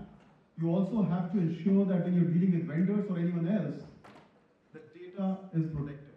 And we are doing some work with the government on this, and there's a very clear section for the kids. When the data should be erased, what the data can be used for. So this is becoming a reality now. So when you deal with lots of third-party vendors or within your school, be very clear how the data is stored, how long it's going to be stored, who has access to that, when should that data be erased, and stuff like that. This is one thing that I've heard from lots of teachers that I've sort of dealt with. The students use AI to do their assignment, and this is a worldwide issue, worldwide problem that everyone talks about. And I've seen a similar problem in my interactions with some of the tech leaders in the largest of the companies. When they do recruitment at the initial level, entry level, the software developers, they have to go through a coding test. And for the longest period, across all the large companies that you can think of, they worked very hard to somehow either detect if there was cheating happening while the candidates were coding, or how do they stop them from doing that. On the other side, the leadership team was also discussing how do the software developers use AI for coding. So for them, the best of the software developers are the ones who are going to use AI for coding. So then they've come to this conclusion that I think the problem lies in how they're assessing those candidates. And it's exactly the same issue. We need to rethink our assessments. If we believe the students are copying their assignments, using AI for all sorts of things that you would not want them to use for, please redesign the assessment. We've done that very successfully, and trust me, it is evidently doable. So the last thing I'll just end with, I've seen two sets of people. One set comes from one side and says, very delusional. सब कुछ AI कर देगा, job किसका होगा, कौन क्या करेगा, कोई बचेगा नहीं. On the other side, I've seen people who are very skeptical that this is only hype. This bubble is going to bust. My personal experience, and trust me, I've been working with AI every single day for the last 20 months. The reality is somewhere in between. And that also brings me back to the initial point. As the founders, with a long-term view, you need to really be at the forefront. Or, as a school leaders, you need to be at the forefront to be able to leverage AI in the correct manner. Thank you. I think I was short. I'm sorry about that.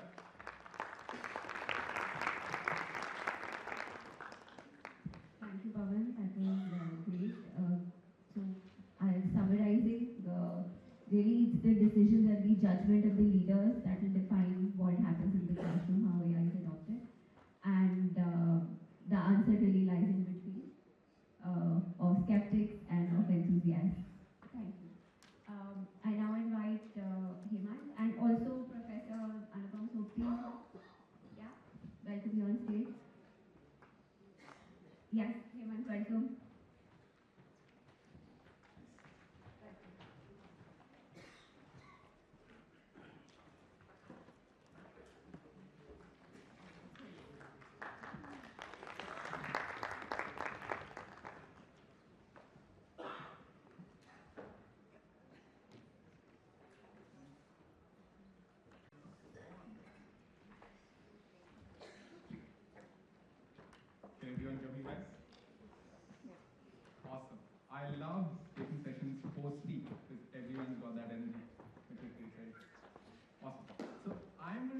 little bit about the Google for Education stack, but concentrate most of this presentation on the AI offerings that we have.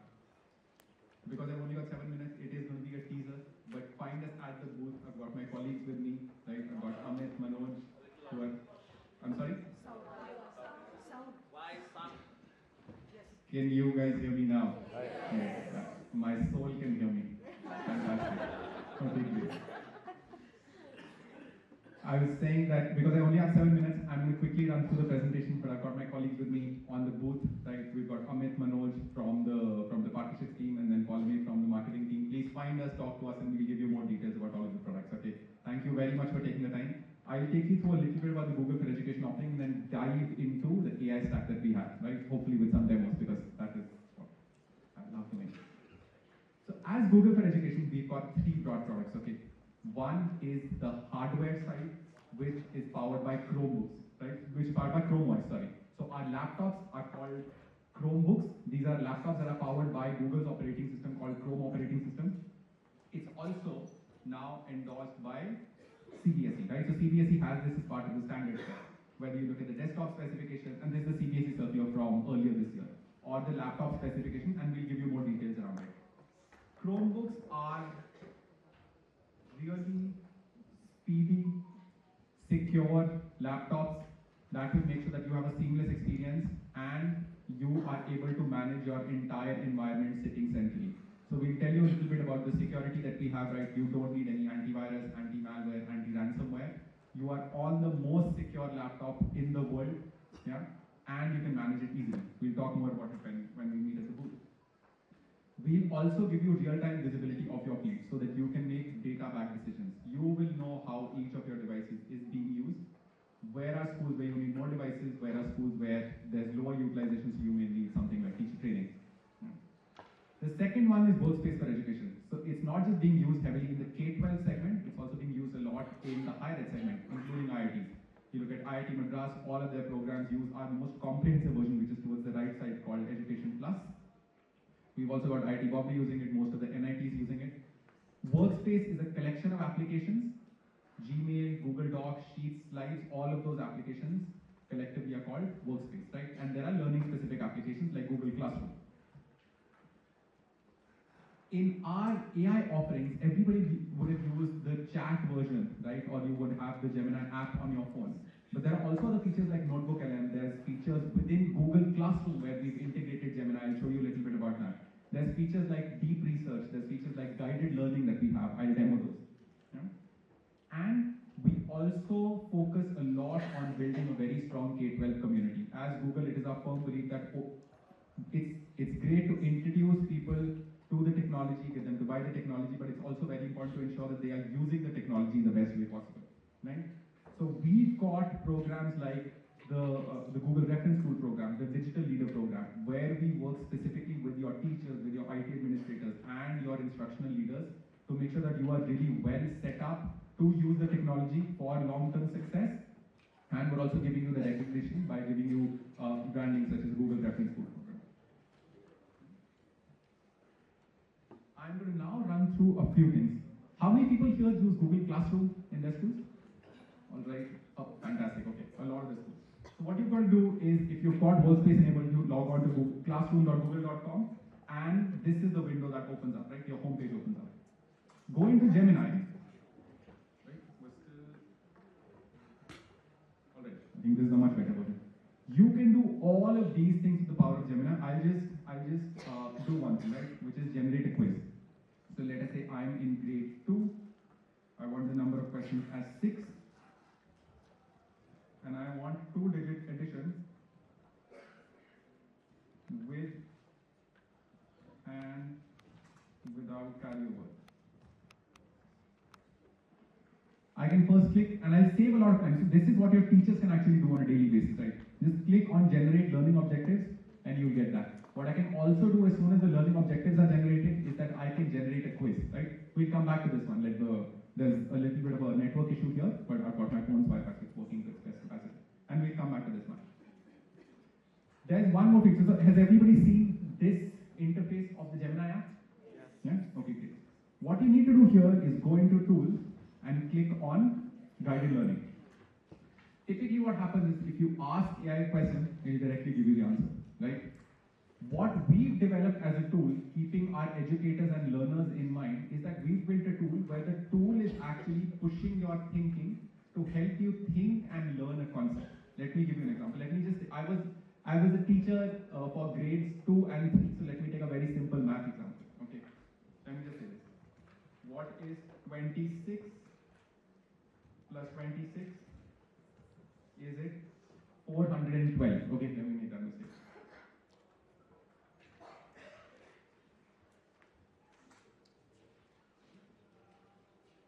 The internet was much faster when I was testing it there. Yeah. Alright, okay, we can go back to this one. So it's generated your learning objectives. What I can now do is select what is the kind of questions that I want. If I want to do multiple choice questions, I can just click on generate questions as a teacher and it will begin the generation. It will take a few minutes, so don't mind me toggling between two screens, but this is what we'll do. Okay, we'll come back again to this one.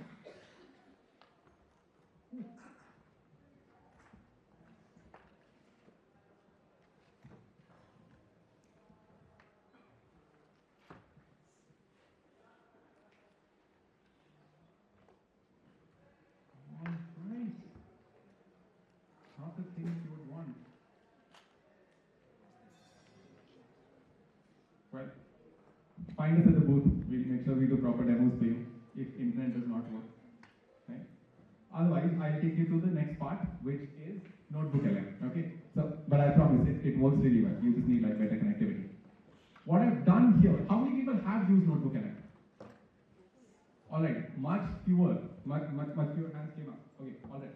So what I've done here is that I've added two resources. One is from the NPTEL portal of which is a computer science course on introductions to data structures and algorithm, which is from IIT Delhi. And then the other thing that I've added is a history chapter, right? This is from IGNOU's E-Gyan Kosh, right? So this is a chapter on Henry Louis Vivian Derozio. I've added two very different concepts and created one notebook called CSE in History. What I've been able to do is select a specific source and I can do quite a few things here. So I add the source here. What this section does is that based on my language selection, it will first give me a summary of whatever I've added, right? And I can keep asking it questions like a normal chat version. But how many people here have used the interactive version of Notebook LM? Oh man, all right. So in Notebook LM, typically the problem that we were trying to solve with this tool was, when you ask an AI tool a question, it will scan the internet and give you the answer, right? But as an educator, what if I want my students and primarily my students to refer to one source only?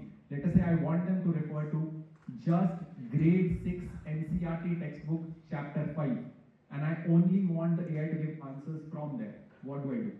You upload that specific source to Notebook LM and Notebook LM will operate on this concept called grounding and it will only give you answers from there. Let me give you an example. What I've done is, because creating audio overviews takes a little bit of time, I've already done it. So I selected the history chapter and I've created the audio overview, right? I click here.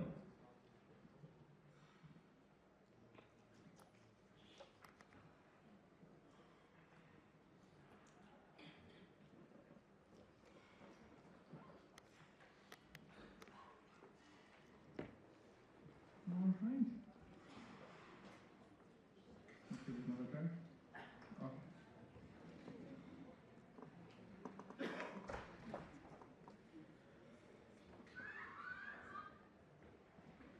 I do deserve that.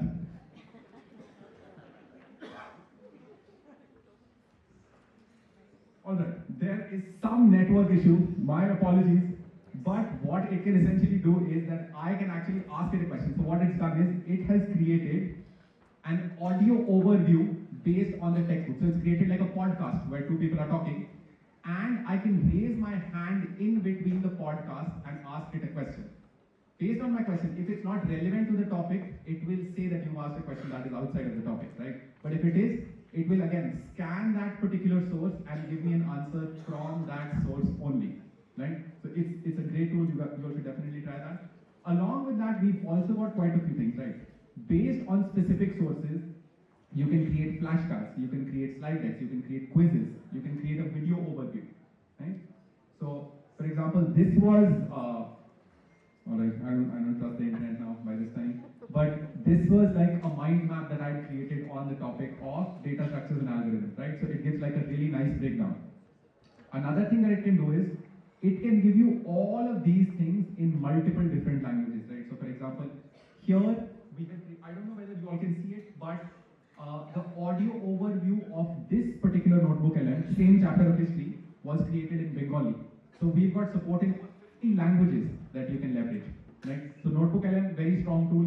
Please find us at the booth. We'll have much better connectivity and we'll show you a demo of every single thing, including class tools, how you can create quizzes, demos, and how you can create video overviews, right?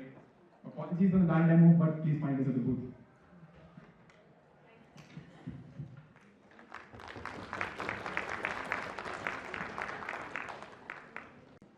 We know what tools can potentially help us with. Now we go to the higher education and we invite Professor Sopti for his speech. Thanks. We have 7 minutes.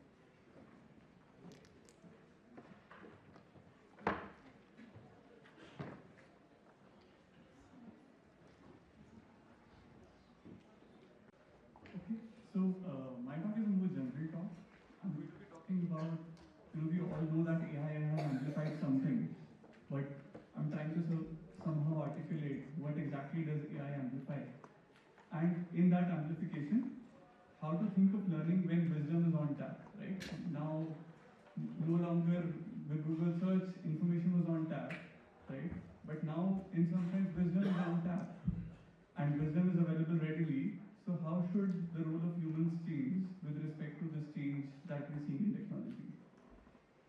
So, by the way, this is not new. Our evolution as humans has also been evolved with the tools that we use. Right from the very beginning, when we had industrial machinery, physical power became less important. When we had weapons, fighting with hands became less important. When we had computers, doing a lot of manual work, maintaining a lot of registers, that became less important. And when we had internet, even aggregation, like ordering food, was much easier because of the interconnectedness of the world. Right? So, as and when new tools get released, we often see these paradigms shifting with respect to human behavior.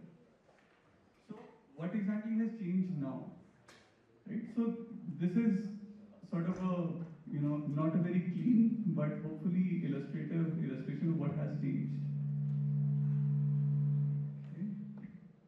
So this is what has changed in the software world, right? So when we started writing software, we wrote what is known as the software 1.0. Okay.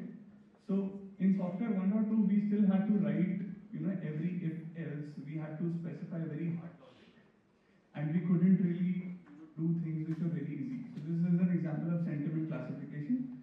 What it is trying to do is trying to read a sentence and then say whether it is a positive sentence or a negative sentence. So in this sentence, we specified some keywords which were positive, we specified some keywords which were negative, and then we made up some logic on when to say whether this is a positive sentence or not. Right? So this was the software 1.2 realm. Obviously, this sentiment classifier does not work very well. What software 2.2 unlocked for us, which was the era of deep learning and machine learning, is that given 10,000 positive examples, 10,000 negative examples, now you can train a model which will tell you whether this is a positive sentence or not. Right? So this was the era where you required a lot of data. The data was the new oil, as they called it. Right? And with this data, you could learn very powerful classifiers. So obviously, a lot of companies did that and gained a lot of wisdom in that. Right? Now we are in the realm which is software 3.0. Here we have these super powerful models. Some of us know them by ChatGPT, some of them know by Gemini, right? Or some of us know them by transformers, LLMs. Right? So these LLMs have now allowed an era where we can now just tell the model that you are now a sentiment classifier in English. Give it a few examples maybe, right? In here we are giving an example that this is what I want you to classify and this is what the output format looks like.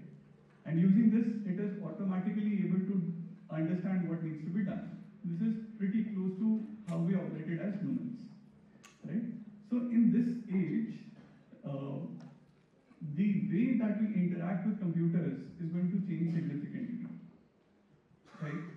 So software now will not only be able to automate computation, is now multimodal, so it can understand what it sees, it can also understand what it reads or hears, and it can also reason and use tools like web search, browsers, and so on, just like we did when we started using computers, right?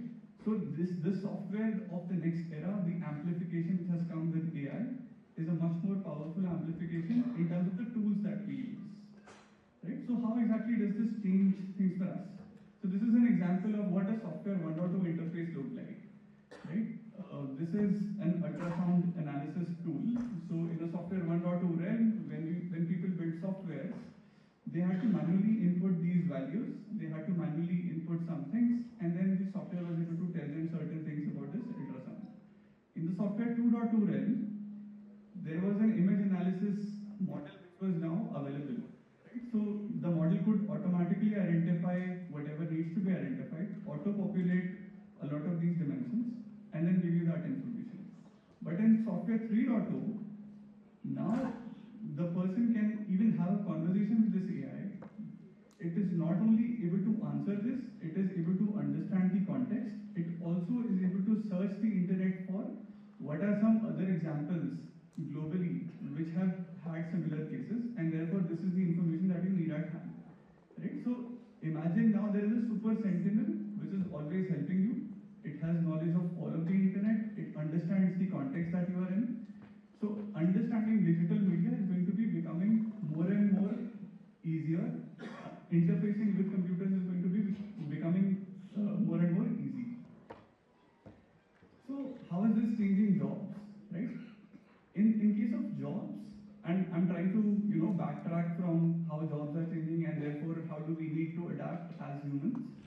So the software is still infinite demand, right?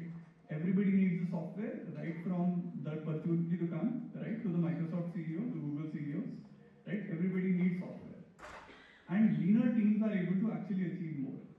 What required a 50 people team earlier is now being done by people who are five people on the team.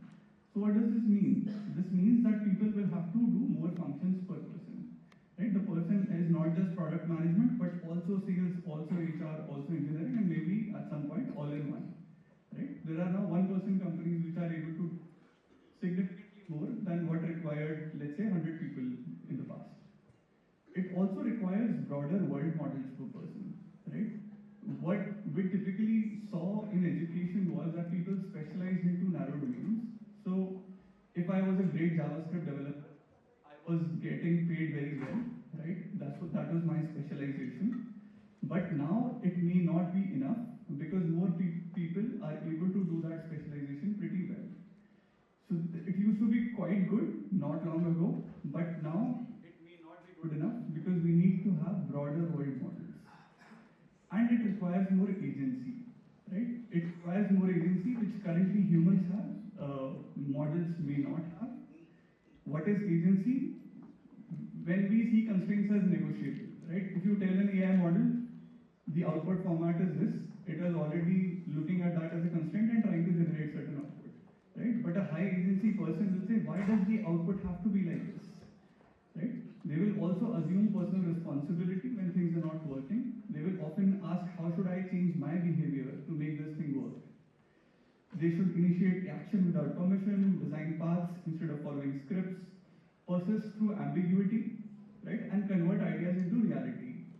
Typically, these skills were seen as something which is in the higher value chain, right? This is somebody at a senior management level who would try to address these things. But now this is going to become more and more common at lower levels as well, because everybody is going to rise up in the value chain, because writing software may not be enough in terms of occupations anymore, right? And I'm talking about a few years from now. Even last year, December 1st, we did not have great AI models, but even this year we progressed so much, and the amplification is going to be so high that I'm just talking about what might happen in a few years. right? So high agency is going to be in high demand. So how are we encouraging? So the question to educators, right, really is how should we enable better world models for our students, and how should we encourage higher agency in our students, right? And some of the steps that I have personally taken in my courses is that I've started moving research into UG courses. So I teach courses such as deep learning, I teach courses such as geospatial data science. So in these courses, I started now moving research into the undergrad courses because if you give an assignment that you have to code this architecture, that is too easy for students now. So we need to make things at a higher value chain. They have to deal with uncertainty. They have to build intuitions around concepts. So this is what we have now been able to do with undergraduate students. Secondly, we are now pushing students to design products and not just routines. Right? So the data structures course is a fantastic example because data structures, mastering data structures usually require you to do 3 courses in series. Data structures, development of algorithms, advanced data structures, and so on. Right? But a first year student, a second year student can actually build entire products, validate them with users, and develop an MVP. Right? And that kind of a skill really is the result of AI taking a lot of these things off your plate so that you can focus on that higher value chain. So these are, this is just a prompt on thinking about how to enable better world models and encouraging higher agency in school education. So that's where I'll rest my talk. Thank you so much for listening. Thank you, Professor Sopti. So, what I get is that technology evolving from internet revolution to digital revolution to intelligence revolution, and it's everywhere. It's more deep and more wide. Are we really preparing our students for the real world? So we heard all technology coming from, think of it this way, that they are technology and tools is what we spoke about right now. Now I would like Professor Rajaram to really, round the discussion of how from school first or teacher first can we use this technology and tools to make our life better. Over to you.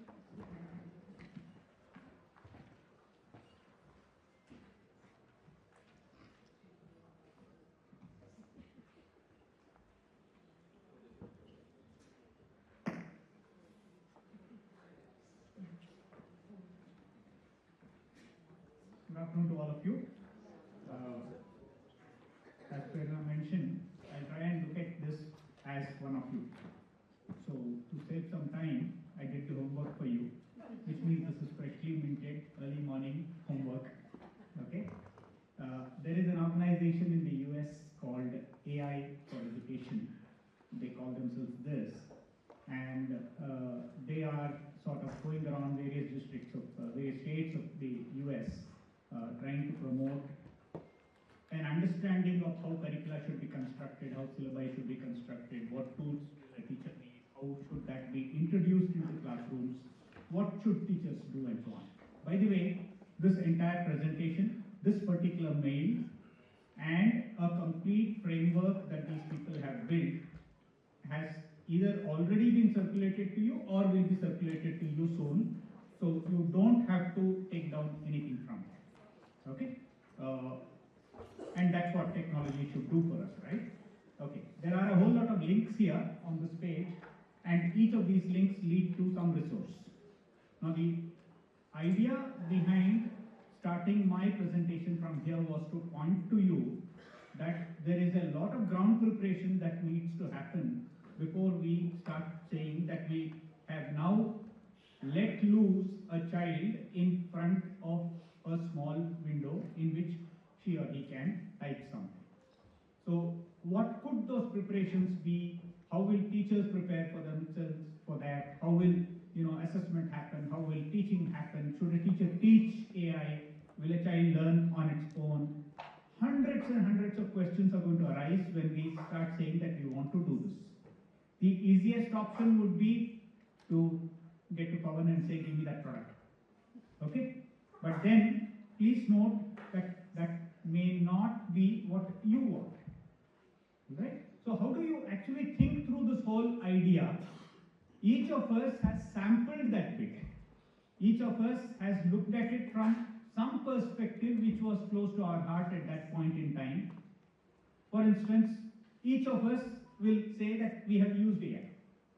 Have we used AI? What parts of it have we used? For what purposes have we used it for? Have we really learned how that operates? Have we learned today to prompt better? Okay? So all of these are a journey that we need to take before we can reach that point where we can confidently say, we want to introduce AI in our class. So this is a kind of a teaser towards how you would go about preparing. All those resources, I have collected them for you, I have shared them with you. Please go ahead and have a look at it.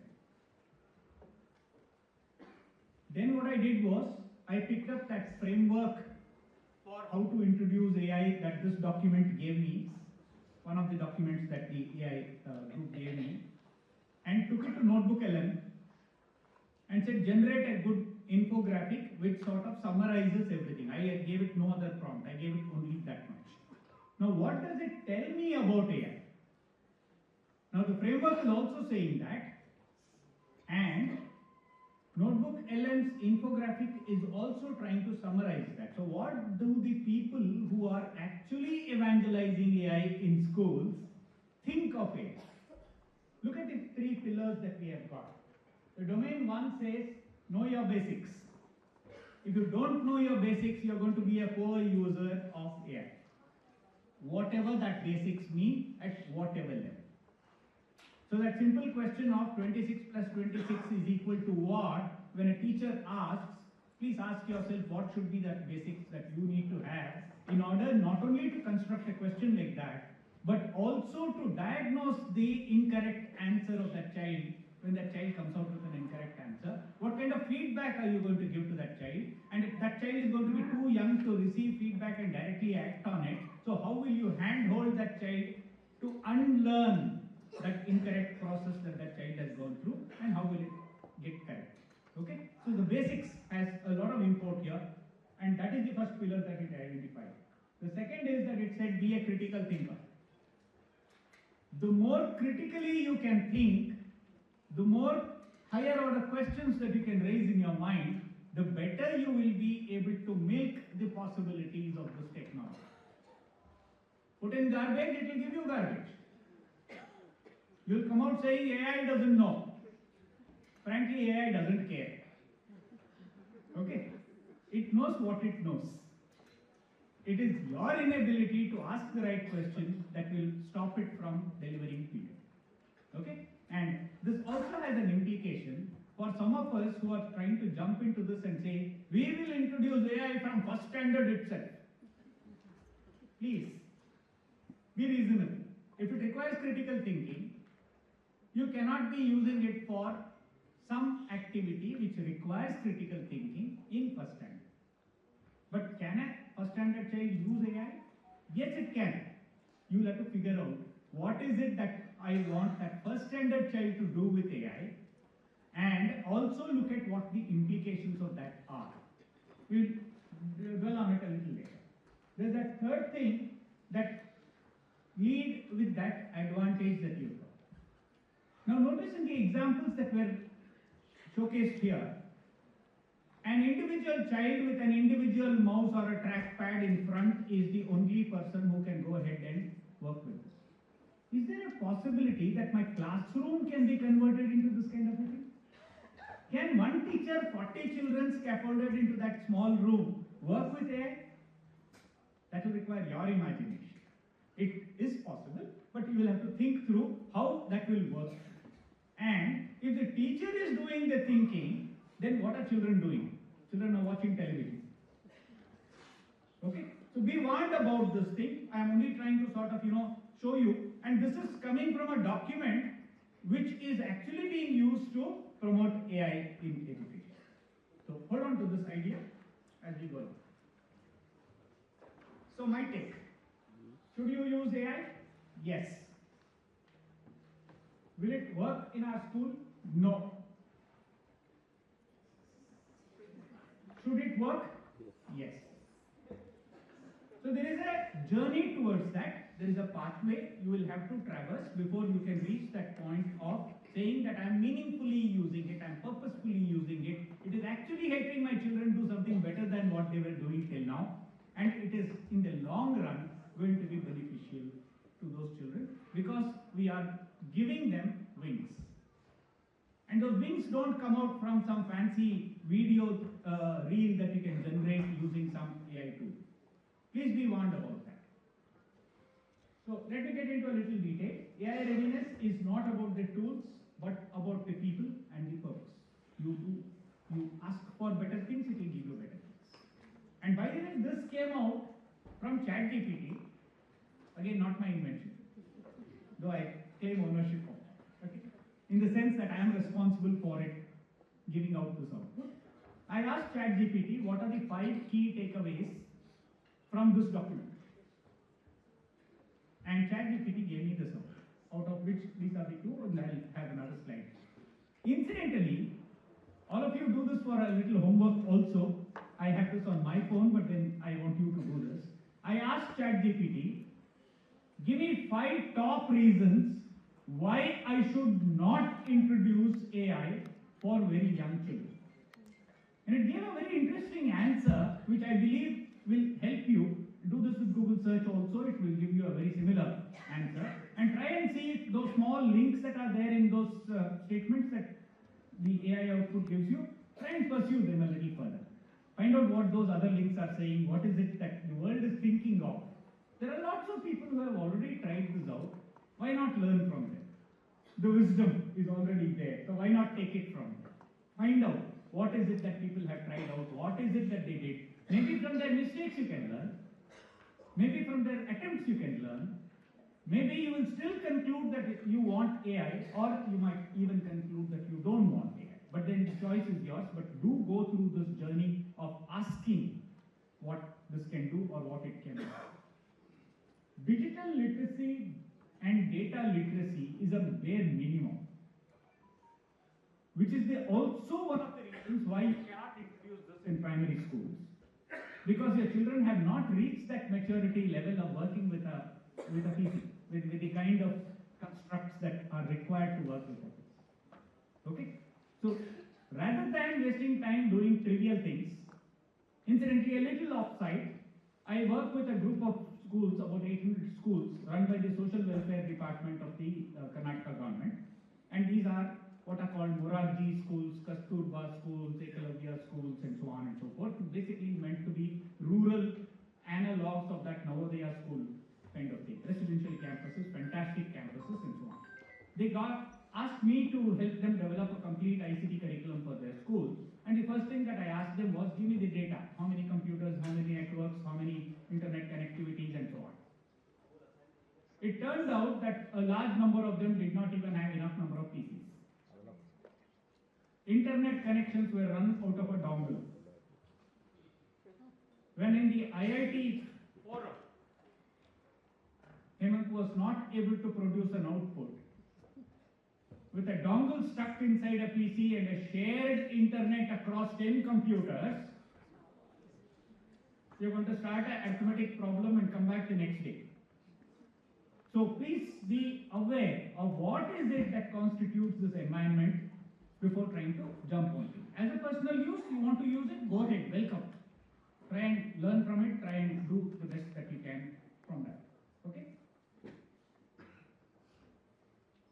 Teachers play a central role, and that to me is a important statement, and it is asking you to be responsible for what you design, what you guide, and to be the ethical stewards of AI use. Of course, see, when any outputs of such kind comes out of a machine, it is not distinguishing between the 3-year-old in the preschool, the 10-year-old in the primary school, and the 15-year-old or the 16-year-old in your high school class. It treats everybody as a child. And when we say children, this is the kind of output it gives. So it doesn't discriminate. And you, as teachers, know pretty well that a first standard child is different from a second standard one. First standard child at the beginning of the year is different from the first standard child at the end of that year. Okay? Now, that growth trajectory is projection is something that is not taken care of when we make statements like this. So, at your own appropriate level, ask yourself, who is that child that I am talking about? What is my responsibility towards that child? And how shall I guide that child to become that independent thinker who can use AI? Thank you.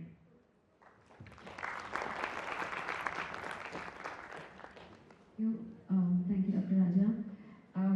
While you were talking, I realized how difficult or how deep the question really is, and really based on context and personalization of everyone of you here. Your schools are different and your application is different. It reminded me of an analogy of a power steering. If AI really is like a power steering, it can take you faster somewhere, it can be more efficient. But what really will define how you do it is the driver and the direction you take and the judgment you make in how to implement AI. So this brings us to the next segment of the panel discussion, where we'll open it up for questions. So I'll start with the questions, but in the meantime, if you have questions, please write them down on a piece of paper, and Karan will be around to take it from you. Sorry.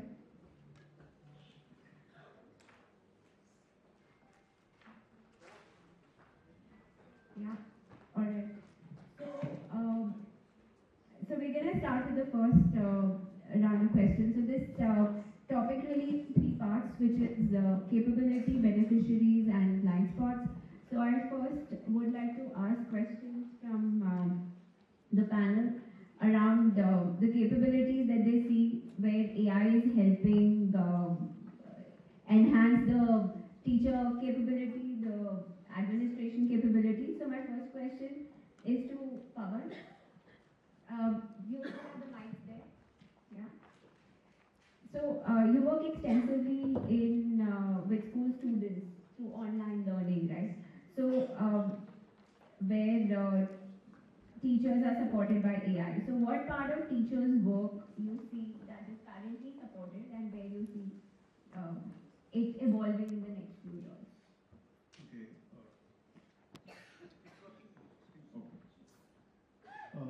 So the obvious areas is where the work done by the teachers is hugely getting supported by AI. If I talk about content, for example, developing the right content, developing engaging content, the content which is relevant, that's where AI is obviously helping big time.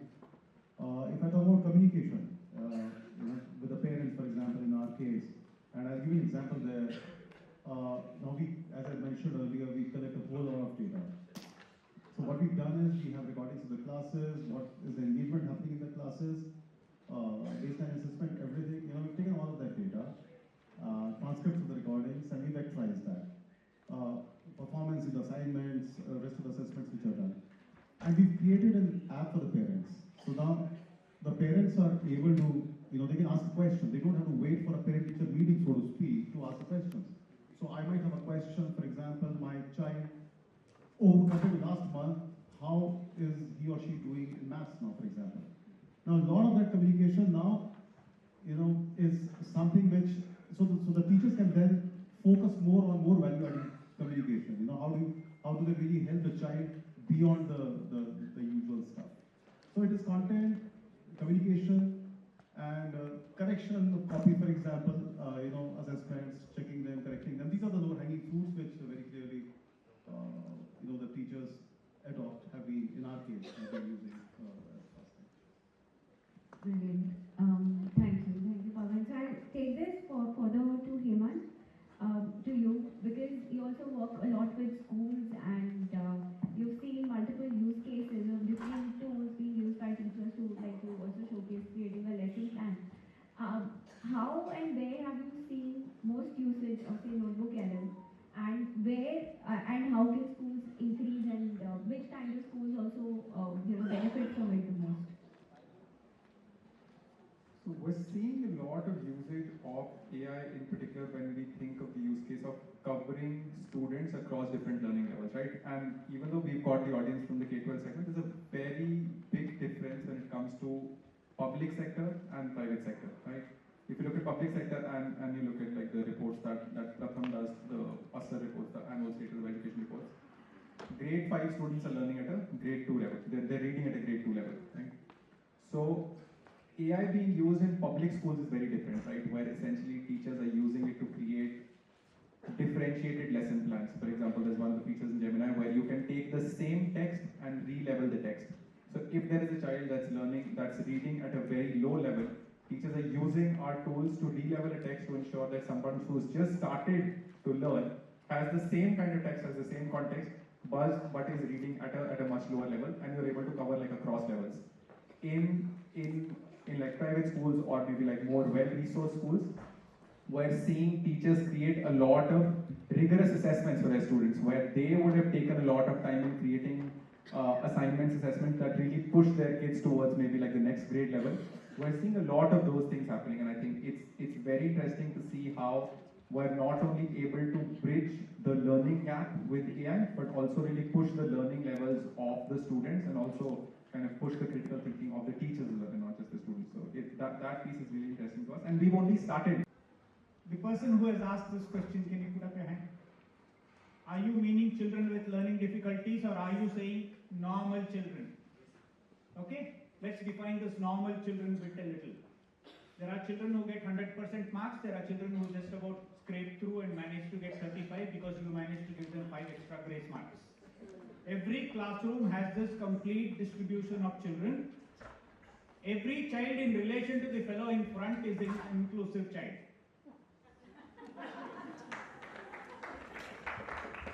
The framing of the question as if there is one separate class of people called inclusive children is missing the point. There are schools, special schools, exclusively for children who are visually challenged. In that classroom, there are 60 children, all of them visually challenged. If you give them a maths test and put those data on some kind of a curve, you will still get your bell curve. Okay? So the choice to me would not be to say that there is some separate special tool, a separate medicine for a separate patient. I would see personalization as the route that you would like to take. Every individual child matters. Every individual child is at a different point. Every individual child's needs are different. If AI can help me understand what this child needs, perhaps I will meet it better.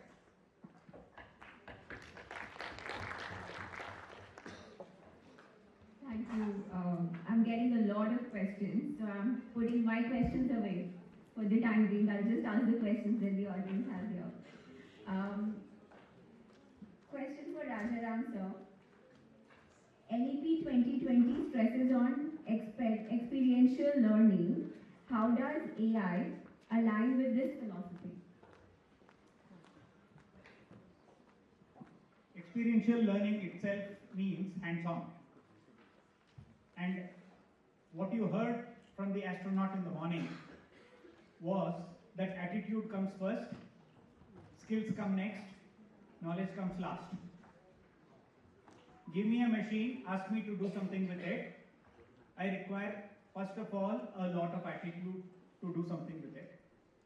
Experiential learning requires a training right from the beginning of celebrating work with our hands. Hands as a metaphorical thing, okay? It can also be your mind. It can also be to see things more beautifully. And that is the journey through which you would come towards the end of it, where you will start using some more and more sophisticated things for more and more sophisticated purposes.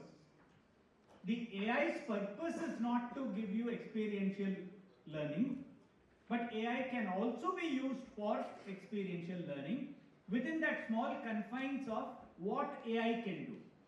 What do you do with an AI tool? You give a prompt, you expect it to do something. Now suppose you define an exercise which says experience the following thing using AI. Now whatever it is that AI can help you do, it will do. But experiential learning will not be affected simply because you are using AI. But if you do only AI, perhaps a lot of other senses which should have been put to use are not being put to use. Thank you. So I'll actually combine a few questions here. It's how is AI AI used for students for foundational years, and how can it be introduced for primary segment, and especially without devices? Hemant, would you like to take that? Followed by Sagar. Please say the question again, please. Yes. So AI for students in foundational years, in primary years, especially without gadgets, without a device in the classroom. In foundational years, I feel like it's best for us to get kids just a little bit curious about AI, right? For example, if you have something like, let's say, an interactive mode with Notebook LM, right? Just an example of that, and it could be any tool for that matter. If there is a scenario where we're saying that, okay, we need to actively restrict the amount of time that kids are spending on a particular gadget, maybe getting them to interact with AI through the teacher's help is something that helps us, right? For example, let us say there is a grade 2 storybook that has been added to a particular tool. And that tool has this feature. Can a teacher actively encourage kids to ask a question out of their imagination to the AI and let the AI give that answer, right? So let the kids just get curious, let the kids develop that curiosity. And I think that's a great starting point, right? Once you do that, and once the kids realize that, okay, I asked a question, and based on my individual question, the AI gave me a certain output, they are a lot more curious and they are a lot more willing to then kind of go and try it out when they have access to particular gadgets. But I guess like that kind of is like a great starting point. So I'd rather keep it at that when it comes to like very early grades 1, 2, and 3. And only once you have access to more devices, you keep like phasing AI in, right? For example, can you ask it to create more problems on a particular math topic? That is where like a kid can start prompting the AI.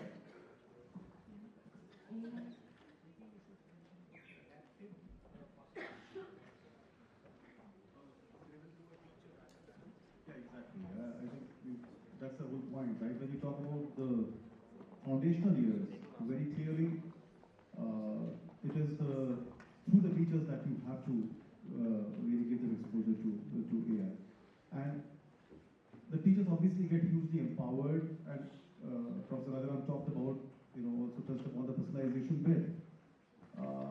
I think the lot of work which AI can obviously do on behalf of these teachers, it frees up a lot of time for them to look at these small kids and see what the magic you can do. So any AI intervention for these kids has to be done through the teachers, honestly. If they don't have device, for example, you can get them to, you can talk about computational thinking, do some stuff there, but they don't have a device. So obviously the teacher has a device, and everything has to be done through the teachers, even for other reasons, as far as these kids are concerned. And here I would also like you to share the example of the school that your father runs, where he's using AI tutor. Okay, so this is, my father was in armed forces, he retired, and he started a school for the village kids close to Meerut in western UP, and there are around 1,000 kids there.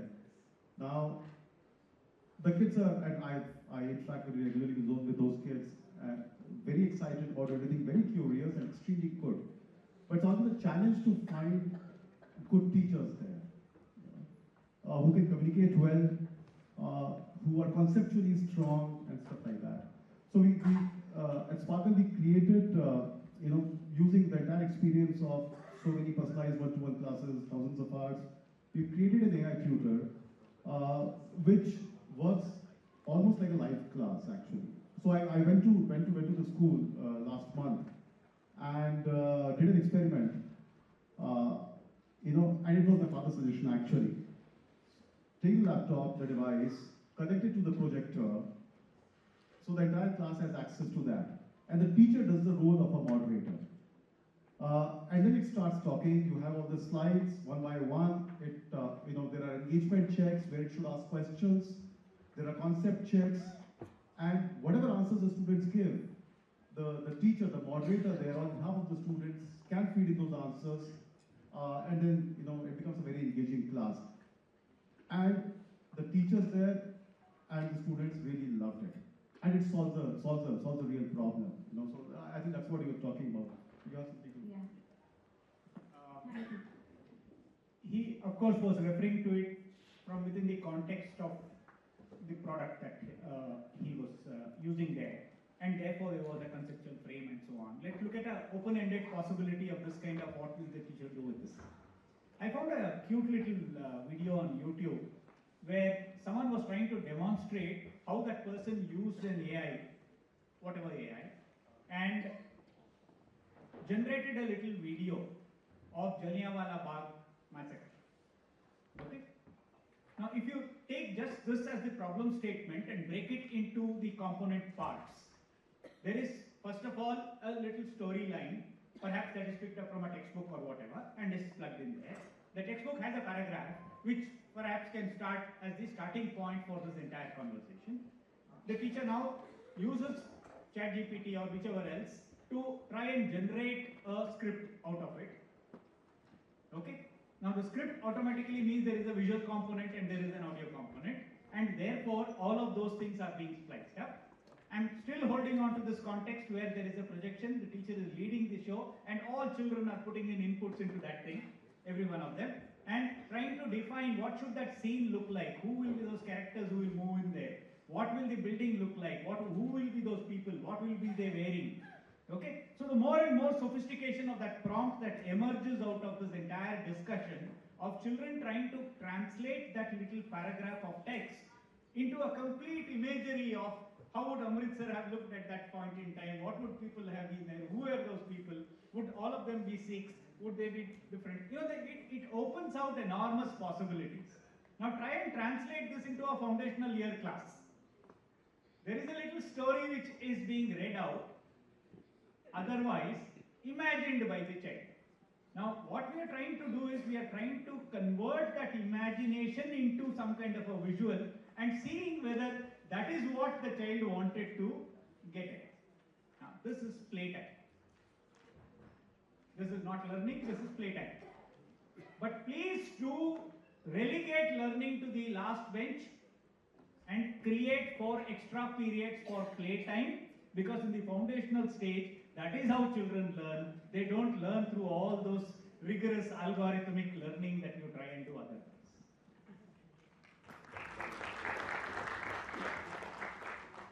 Fantastic. So I'll again be combining a few questions here, which are around AI policy in the school. Do we need an AI policy? If yes, what are some of the actionables, and how can we maybe a 3-pointed actionable plan of how AI should be implemented in the school? Who would like to take it? Dr. Rajan, maybe, yeah. So, should there be an AI policy? Yeah. When it's hard to say at this point, I think.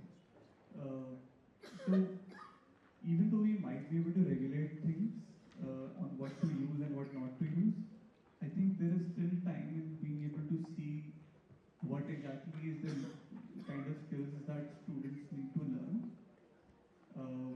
In learning those skills, when is AI an impediment? Right, so I'll give you an example that is very common these days in universities, which is that students basically code up everything using ChatGPT, right? And it is very hard to then make out whether the student has actually learned this subject or not, right? But is that necessarily a good thing or a bad thing? At least I'm not sure, because the way we learn critical thinking or logical step-by-step thinking was through code, but maybe these students will learn it through different mechanisms. They will need to reason about different things, right? And maybe code can be taken for granted at some point. So yeah. Yeah, please. Yeah. Let's look at it from practical terms. My sister works in a school in Bangalore where she has to first of all in the morning go and deposit her mobile phone at the reception. How many of those schools are here?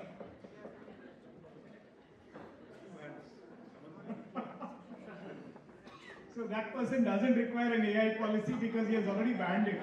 Okay? But also look at it from the practical point of view of what is it that we will try and do if I were given AI. Right? I'm a teacher, I'm a student, I'm in the first grade, I'm in the 8th grade, I'm in the 10th grade, I'm preparing for board examinations, etc., etc. You take that entire gamut of entire spectrum of people who operate within a school. School is not one unidimensional tuition center for one subject. Okay? So there is also a sports teacher, there is also an art teacher, there is also hundreds of things that can be done with AI in the first place, which could be administrative, which could be academic administrative. All those mark sheets that you are preparing, all those report cards that you are preparing, all those question papers that you are setting, all those answer papers that you want to analyze, hundreds of things that you want to do with it. If the school management can appreciate how AI, and to me AI is only one little flavor of that extended thing called information technology, which I always had. Right? So there has to be an information technology policy here rather than as an AI policy. And that will also include how much of hardware, how much of network, how much of internet connectivity, whether that's sitting in a lab or whether that's sitting in the classroom, whether there will be a special period for that, and once in a week my children will line up and go and sit and watch a multimedia package. That's a generation in which most of us are living through. Alright? So let's be practical about it. It is a little too premature to be talking about an AI policy. But whoever has jumped onto this bandwagon and said we have solved all the remaining 99 problems, the 100th problem is AI, then I start looking at whether AI should be allowed, what should it be allowed to do, who will be allowed to do what, and how will it interfere with my system, and how will I safeguard? Because the moment you say, I will let a person inside with a gun, then you will have to say, how will I protect myself from that gun? Okay, so this is a kind of a natural sequence. Any technology will bring in this kind of a fallout. Okay, if you allow me the choice, I would say allow internet connectivity to every single child all the time. If that is the starting point, then you start visualizing what is it that it can do and how you would like to, Policy normally always does not mean facilitation. Policy always means how will I stop somebody from doing something. So try and reverse that thing and say, what do I want AI to do for me? How will this be facilitated if I can provide access? How much of access is required? When should it be required? Can it be used inside the classroom? Can it be used outside the classroom? Okay.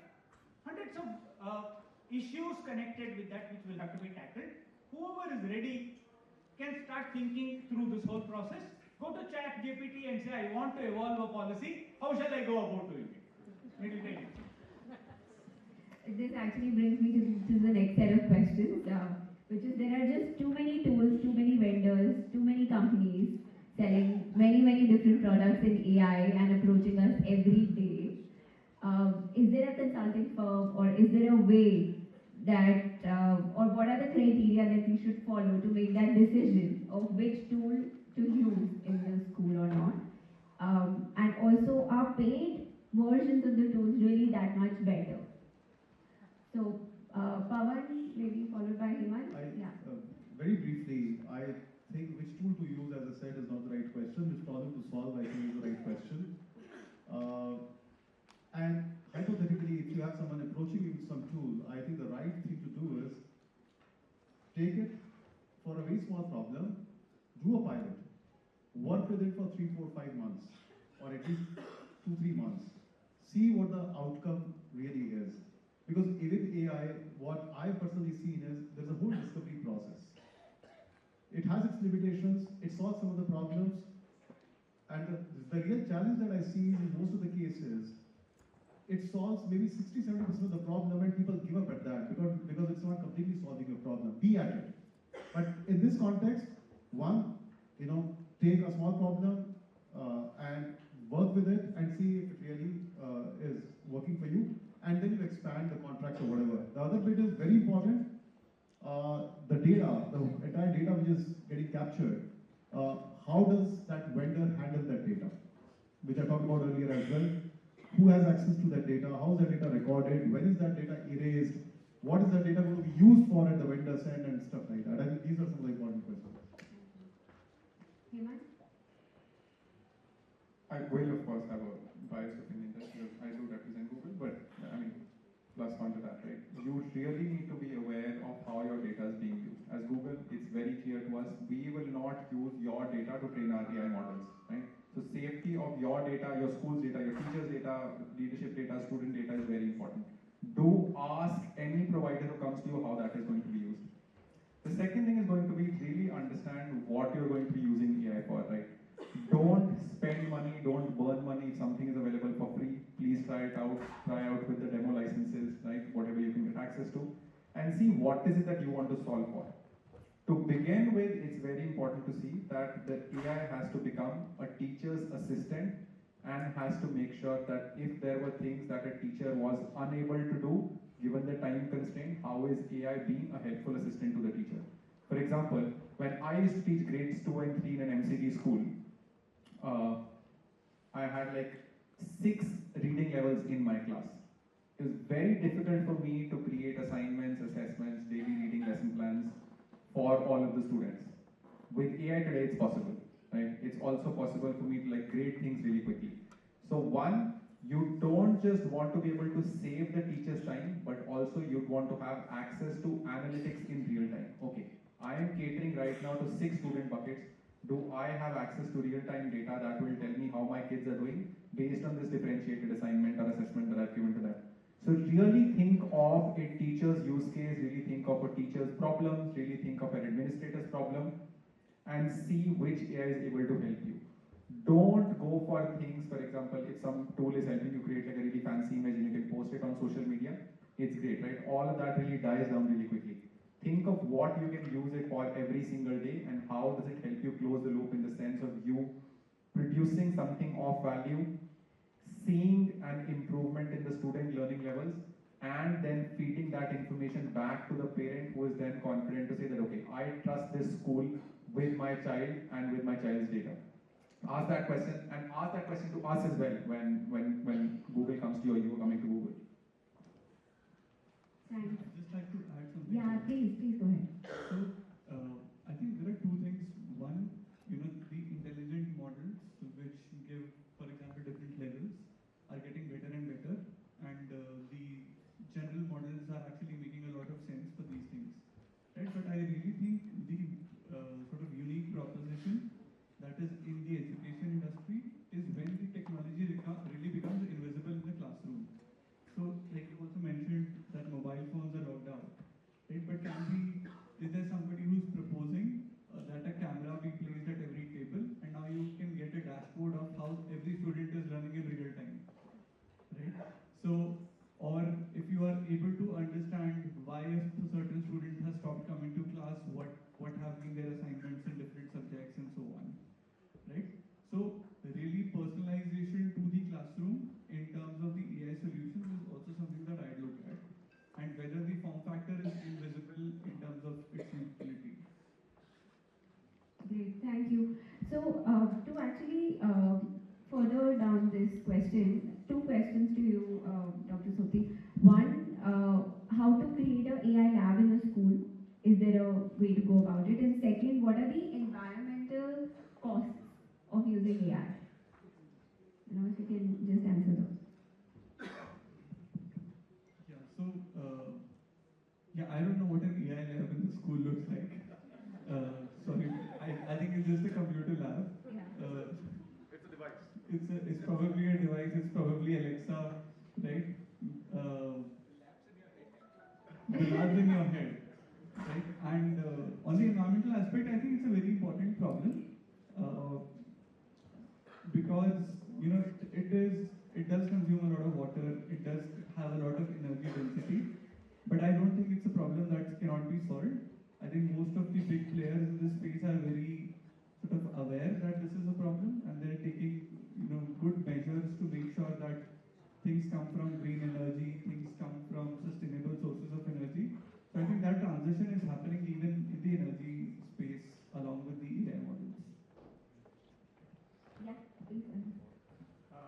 Let's split that energy problem separate from the other problem.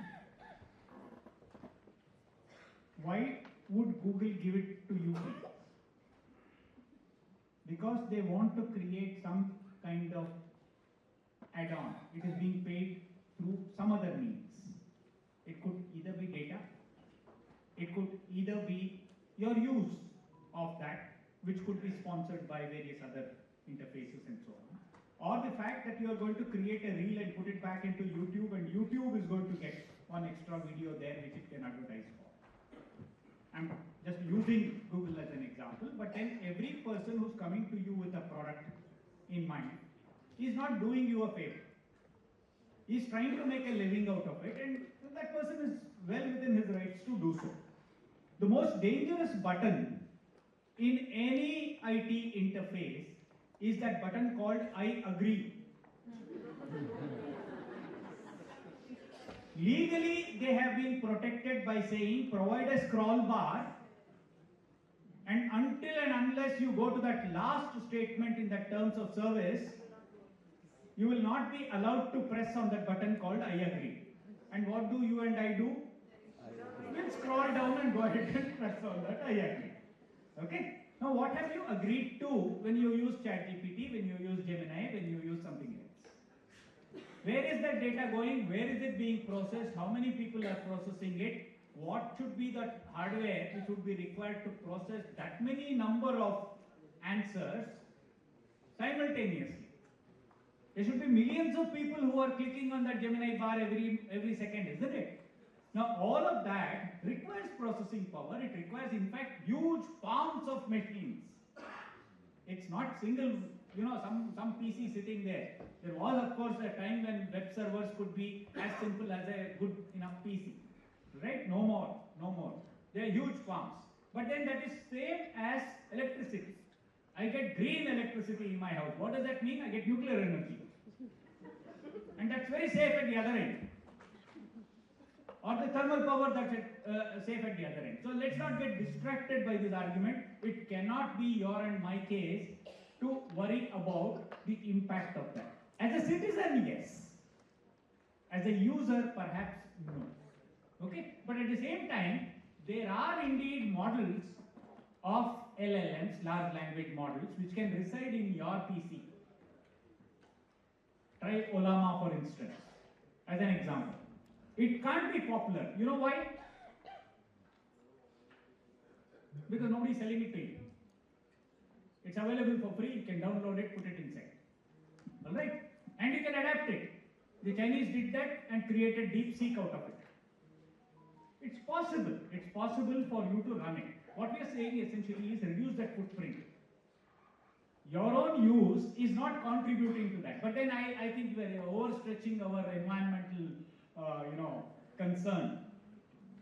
The world is going somewhere. There is going to be a footprint of that. As a nation, as a society, we should be worried about it. As an individual user today, don't worry about it. I'll just quickly add on very quickly on the AI lab point. As you said, there has to be a device.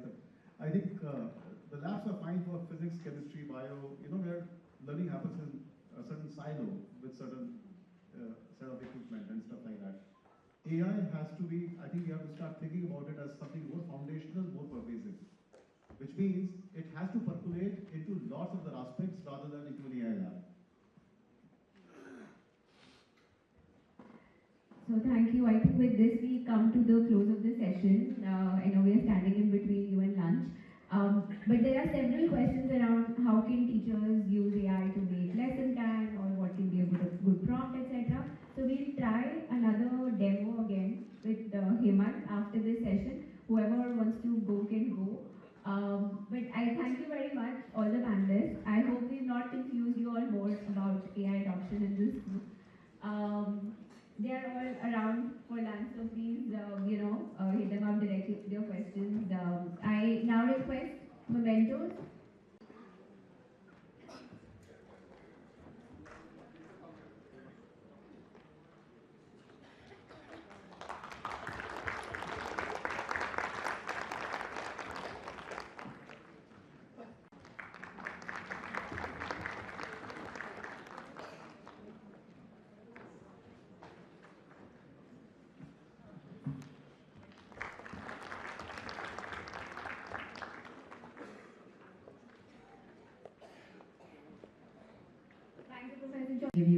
real shortcut to being well informed about a remarkable and frankly tragic figure in the And let me just ask an incorrect question. history of modern India. Yeah, a really fascinating one. We are stepping into the intellectual crucible of early 19th century first a regular one. to look at You click on the join button. Ambrosio. He was, oh hey, our listener wants to join in. What's up? Hi. Hi, can you tell me a little bit more about the literary contributions of Henry Louis Vivian Derozio?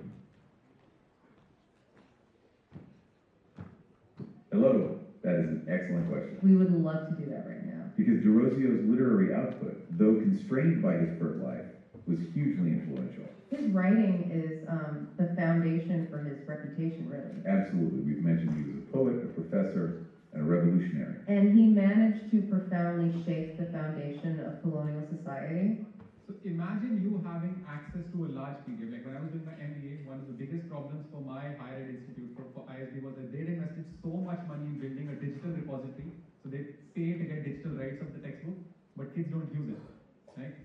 Imagine having this kind of a source, you upload that source, and you as a student or a teacher can ask it any kind of questions and it will give you answers that are factually correct. There is virtually zero hallucination in Notebook LM, right? Great example. Let me move to the next one, right? This is a quiz on the topic of algorithm and data structures. Again, everything has just been taken from there. Let me just select a random option, right? Oh, well, that was right. Let me just go to the next one. Okay. If I select an incorrect option, it will give me the explanation, right? And if I ask it to explain a bit more detail, it will then point to the specific part in the resource and give me the answer. Again, great tool for driving self-learning at home for the students and learning inside of the classroom as well. Right? You're able to create quizzes. You can also create video overviews, you can create a slide deck, right? This again is a mind map of the algorithm and data structures concept. Click on specific things and you get a very strong visual that you can use to break down the concept a little bit more. Then we've got infographics.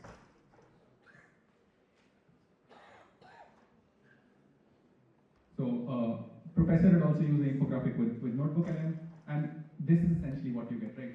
Again, a very nice visual resource, and if I show you the resource actually, this is what the resource looks like. There are no visual elements. And what it's created is a very beautiful infographic, right? Notebook LM, super powerful tool. Do give it a go and come to our booth and chat with us. We'll give you a lot more details. Thank you so much for your patience. Please feel free to go and thank you guys for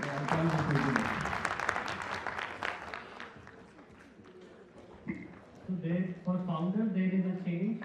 There are 2 parallel sessions. You would have got that in your WhatsApp, right? After the lunch, there are 2 parallel sessions. One by Aarti, Susan, and Matthew, and another by Professor Rajaram and Lata. I hope you know that. Professor Rajaram is taking session on the 3rd floor, level 3, and Aarti's session will happen in auditorium. Go ahead.